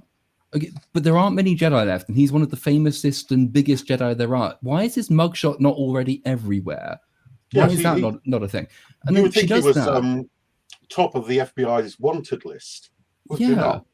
you would, but he's not. No, so she circulates his image, and then the Grand Inquisitor turns up, flanked by stormtroopers, and says, "I want the garrison here within an hour." They're standing next to you. What are you talking about? What garrison are you talking about? There's evidently one on the fucking planet, and that's a minor gripe, but it's just evident lazy writing. I mean, they're force sensitive. All the Inquisitors are force sensitive as well. You think they'd be able to get an inkling of a presence of another force user nearby in so many situations. You know, they should have resolved. Oh, where is he? Where is he? He's got to be around here somewhere. Ruin, do you want to read the comment from your number one fan? Yes, my boy Brian says he beat Darth Vader in his prime. He cut Maul in half. He killed Grievous, but he shits himself from strong, diverse Sith. There we go. And she's not even a Sith, is she? So, one thing I think is important to work out, to point out, is in both episodes, every single guess and assumption that Reva has is never wrong. Mm-hmm. Everything that she says is spot on. You know, she knows where he is. She knows where he's going. He knows exactly where he's hiding. But she's never wrong about anything. It's just people getting in her way of doing her job. Yeah, the Inquisitors are the specialist Jedi hunters, and none of them ever thought about putting Obi-Wan's mugshot out to the public. There is that. Yeah, there's police work. There's no wanted posters anywhere, is there? Not on any wall. No. It's astoundingly lazy and cheap. And so like episode 1 compared to episode 2 is great. I like episode 1 after I've seen episode 2. Episode 2 is abysmal. And it's only going to get more of that. So there's the only other thing, which is that right at the end, the setup for this ending shot is that Obi-Wan does not know that Anakin is still alive, or that he is, rather that Darth Vader is still alive. And Reva, when she's doing her "Obi-Wan, I'm coming to find you" moment, she reveals this to him, and he has a mini panic attack, and that's all fine. And right at the end, the final scene you see is Hayden Christensen as Darth Vader in the Bacta tank coming up. And I'm not really sure where to stand on that, because I think it's necessary dramatically. It's a great dramatic device to have this revelation. I don't think the show really would have had anything to stand on if it weren't for that, because it does set up any future conflicts. On the other hand, it's been 10 years since Revenge of the Sith. Darth Vader has been Emperor Palpatine's number 2, has he not, for the entirety of that decade? How would his existence not be quite widely known? Or has he spent the last 10 years pickling in the Bacta tank? And I can't decide whether I like that or not. But but you know the sort of the EU stuff. Is what does Vader do in that 10 years after Revenge of the Sith? Is he in the EU? Is he quite well known, prevalent, and around, or is he pickling? Well, that all depends, because everything went decanonized when Disney took over, and now even their own comics are starting to contradict existing law because there's nobody there who keeps track of things that have happened. It's like, Who's banging? that's not me. Swappers, not it's me. you. I mean, whoever's in charge of keeping track on this shit needs firing. They Well, I really don't think do. nobody is by the sounds of it. I mean, especially the whole Leia amnesia thing, unless it's going to do a Jedi mind trick at the end of the series. I mean, it also contradicts Star Wars Rebels because she actually bumps into Order 66 survivor Kanan Jarrus and his Padawan Ezra Bridger, and not once does she decide to mention, oh yeah, Obi-Wan Kenobi's still alive. What? Swappers, you want to work for Disney? I couldn't pay me enough. Yeah, but you'd get lots of free children. Oh my God. That's definitely, I think on that bombshell, I think we're going to finish there because that is the channel. It's gone. So They're not, they just don't have decent people working on the law and the continuity for all their stuff. You know, they're just Hollywood is just shit at the moment. Memories of these people are just ridiculous. It's like Star Trek 25 years ago, whenever Next Generation was on. It had dedicated people being paid to keep everything in line and to make everything lined up and didn't contradict itself. Why can't I was friends with Richard Arnold, who actually did that for the first 5 seasons of Star Trek The Next Generation until Paramount fired him after Gene Roddenberry died. And it was literally his entire job was to make sure that the scripts didn't contradict anything that's happened before. Yeah, that's the role George Lucas used to play. And he wasn't perfect at it. You know, there were things in the old EU that did sort of contradict bits and pieces. But by and large, it all held together because he ultimately had final say, didn't he, over what was officially canon and what was sub-canon and what was not canon. And it's an incredibly important job when you're creating massive franchises like this. Kevin Feige used to do it with the MCU and has now forgotten apparently how to do it. You do actually need this one focal point, someone whose job it is to make sure all of these stories keep in touch with each other and with what went before and with what comes after. I don't understand why they don't have people in those jobs anymore, because it's so integral to setting up a lengthy expanded universe as they're trying to do. But they can't even keep track of what happens in their own episodes. I mean, the Book of Boba Fett was famous for this, you know, crawls out of the Sarlacc pit in his armor, flies back 2 episodes later to find his armor inside the Sarlacc pit. And how do the writers just not remember what happens basically an hour ago in the script? But no, you're right. They have no one in charge anymore of making sure that continuity exists at all. And so it's not really surprising that everything new that they do contradicts whatever the last thing was that they did. And it's a massive shame. And it's such an easy fix, but they just don't care. It's completely careless. And that's particularly depressing because there are so many people that care about it and would happily do that job for free. Why can't you find anyone to do that? And just to make sure anything you're producing fits in with the canon. Well, it's simple, effective, do it. There's no excuse not to. We're all racist, though, aren't we? Only against Jawas, sir.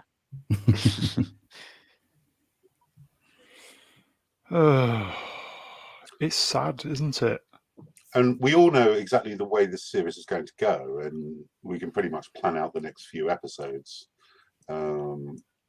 It's just so tiresome, repetitive, and boring. Yeah, it's just everything, isn't it? I don't know about you guys and you guys in the chat. As I said, I saw Top Gun today, and it was a film made from the heart for the fans, and it was 2 hours of joy. And I think the drinker kind of covered it as well, and I think I put a comment in his thing saying, when I went to see No Time to Die, that's how I wanted to feel when I came out of No Time to Die, but they just put the knife in. Yeah, the last few Bond films I've seen, all of the Daniel Craig ones, basically, you go and watch them and you think, I really hope this is going to be like James Bond used to be, and none of them have been. And then No Time to Die comes around and everything is wrecked. Can I quickly, because there's a comment in chat from Time Prophet that says people didn't have canons in the 1970s. He says Star Wars was made as a one-off. He's right, but that's because they were making canons in the 1970s. So they actually cared about the creation of consistent stories. Yes, the original Star Wars was a one-off. After that, when they come on to make Empire and then Return of the Jedi, they realize they've got something bigger on their hands. They want to continue the story. To continue a story, you have to have regard for what went before it. You are building a canon. And after that, you have the entire expanded universe having its Big Bang moment and just exploding over the subsequent 20, 30, 40 years. People were making canon then because people cared about canon then. People no longer give a damn about the canon, which is why they retcon the entirety of the EU. And that was the earliest and biggest warning sign of the way Star Wars was going to go under Disney. They deliberately want to destroy the past in order to make a beige, average, boilerplate type future. And it's basically the reason that most modern film is garbage. And apparently the reason Top Gun is not, because Top Gun actually has respect for what went before it. I'll say to Melvin, 90 night Melvin. Yeah, Top Gun, just from it was made. He's even said it himself. It was made for the fans. What a shocking idea! I would have preferred the Ridiculous. darker version. The one that existed before Kathleen Kennedy got involved. Yeah, the gritty version. Well, look, don't worry, man, babies. We've got Andor coming up soon. Okay. Get excited. As I said, guys, nothing would get. I think the chat will agree. Nothing would give me more pleasure, and you guys as well, to come on here and say this was fucking marvelous. Same. It's just It's just everything now. It's just grinding you down. I don't think I'm going to cover this at all. This is the one and only time I'm going to cover this. I don't blame you because we'll all be killing ourselves by the fourth Because, episode. as I said, it took me a couple of hours to do the slides. And I've had to watch it twice, and twice was enough. This just highlights how far this franchise has come from the heady days of it in the 70s, of it being a massive global tonic to the cynicism of cinema at the time, and the depressive state and sort of downbeat world that society was in, coming off the back of the Vietnam War, etc., and depressions and recessions. And just horrible shit going on all over the place. Just crime was rife, and places like New York were absolutely abysmal. And with the release of Star Wars, it kind of like injected this much needed serum of love, life, and fun and excitement into the world, into everyone on the planet. And it went crazy. The planet just went crazy. The Star Wars skyrocketed. Everything was about Star Wars for years and years and years. Everyone was just on this high because of this movie. Even cynical people that didn't like that kind of thing couldn't help but get caught up in how great it was. And that was back then. And look at it now. It's just depressing and just cynical and what's the word? Not narcissistic, but yes. But The Last Jedi was nihilistic, and it's just so completely the opposite end of the scale. And we need something like Star Wars to lift us up and actually make us feel great and want to go out and face the day and talk to other people about something that we love. And all we're getting is stuff from Lucasfilm is just half-assed, lazy bullshit that if they can't be bothered with, why should we? It's a really good point. And like, there are many parallels between now and then. You mentioned some of them: the state of the world, rampant inflation, crime rising, the perception of societal decay. The thing that suddenly takes off, the thing everyone latches onto, is one of the first basically one of the first truly optimistic universalist type films that comes out, which says essentially this is a story of hope, this is a story of unity, this is about fighting against incredible odds and winning. Human universals, going back to the dramas of the ancient Greeks, and they bring all of this back together. An incredible meld of genres, as George Lucas, he borrowed liberally, to use it euphemistically, creates this profoundly optimistic story. It's what everyone unites behind, and it creates this entire universe, and everyone loves it and continues to love it and is annoyed to this day when people disgrace it. There's no reason, given a number of parallels we have between now and then in terms of the state of the world, that anyone should not attempt to recapture the same thing. The world is shit. Everyone is divided. The economics are shit. Everything's bad. Create something which is optimistic, profound, uniting, and you will find people come to it.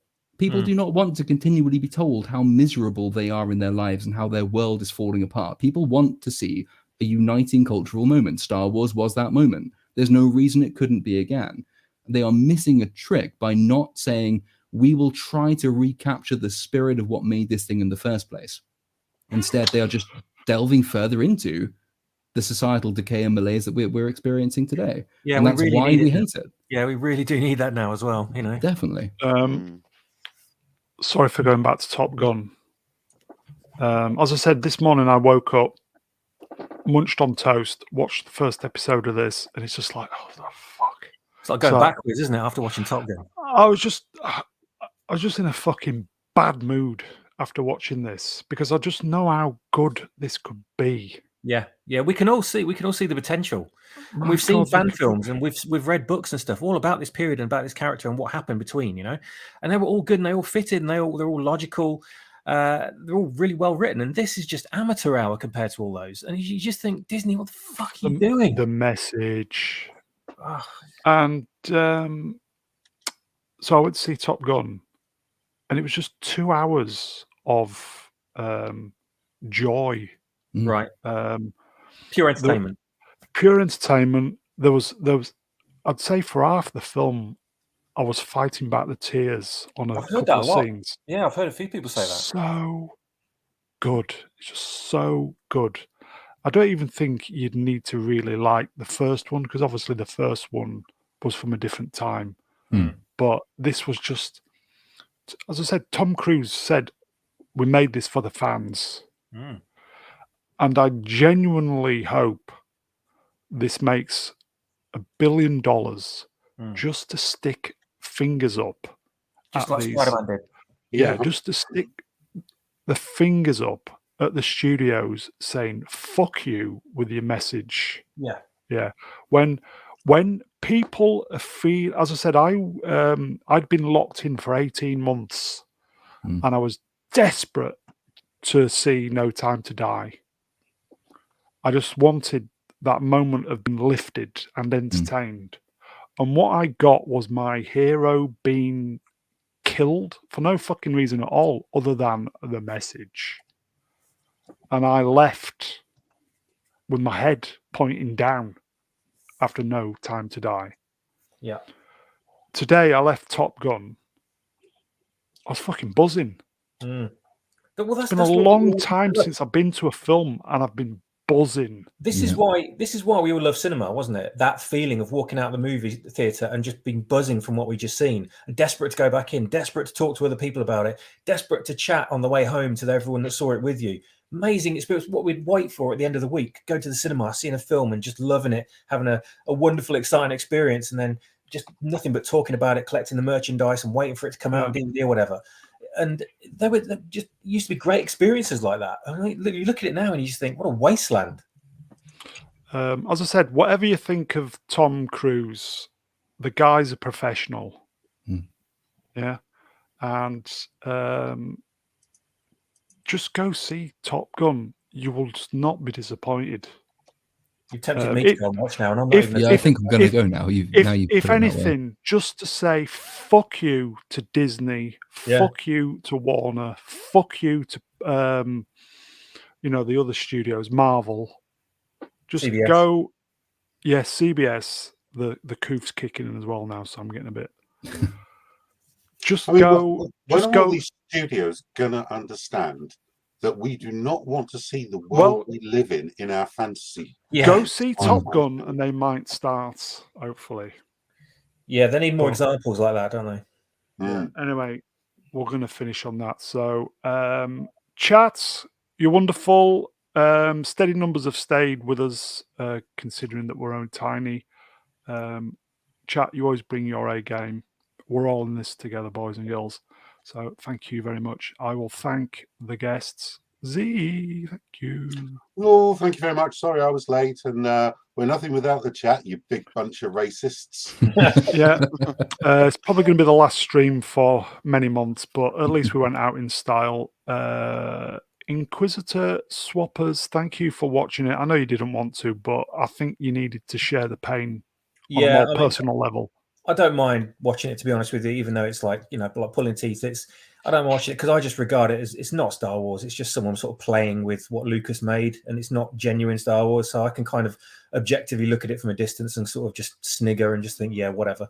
So I don't mind coming on and having a chat and tearing it to pieces because that's all it's good for, really. Thanks for inviting me on there because it's been a good time. You're a good lad. Lord Chord. Thank you as ever. I'm at heart, I quite like writing obituaries, and even if it's Star Wars, I will enjoy writing them. So take your mum to see Top Gun on IMAX. Listen, guys, if you can watch Top Gun on IMAX, try and get the most premium seat you can get for the position. You will not be disappointed. So, Lord, cheers, my friend. Thank you as ever. Great channel. And last but by no means least, the main man himself, the roundhead, Obi-Wan Kenobi. Thank you. The Grand Inquisitor of Roundheads. You're very welcome. And yes, look, all I can say, I can tell you're all feeling down and depressed, but just think, man, babies, my trilogy's on the back burner. It's coming. Get yourselves ready for it. Yes. I'll tell you what, I just thought I'll do your deal. When you've all seen Top Gun, we'll have an hour talking about it next week at some point.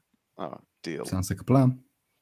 Right then, guys, that's it. Go see Top Gun. I don't know if we're going to be back tomorrow. We said we were going to be doing Top Gun, the movie, but I can definitely feel the COVID kicking in. So, that's how well you are, mate. Even if we just come back talking shit for 2 hours, we might do that. So we'll see how we get on. So I think that's it. Possibly see you tomorrow. We're definitely on Sunday talking more of this shit. So take care, everybody. Tatty bye. Bye-bye. Night, babies.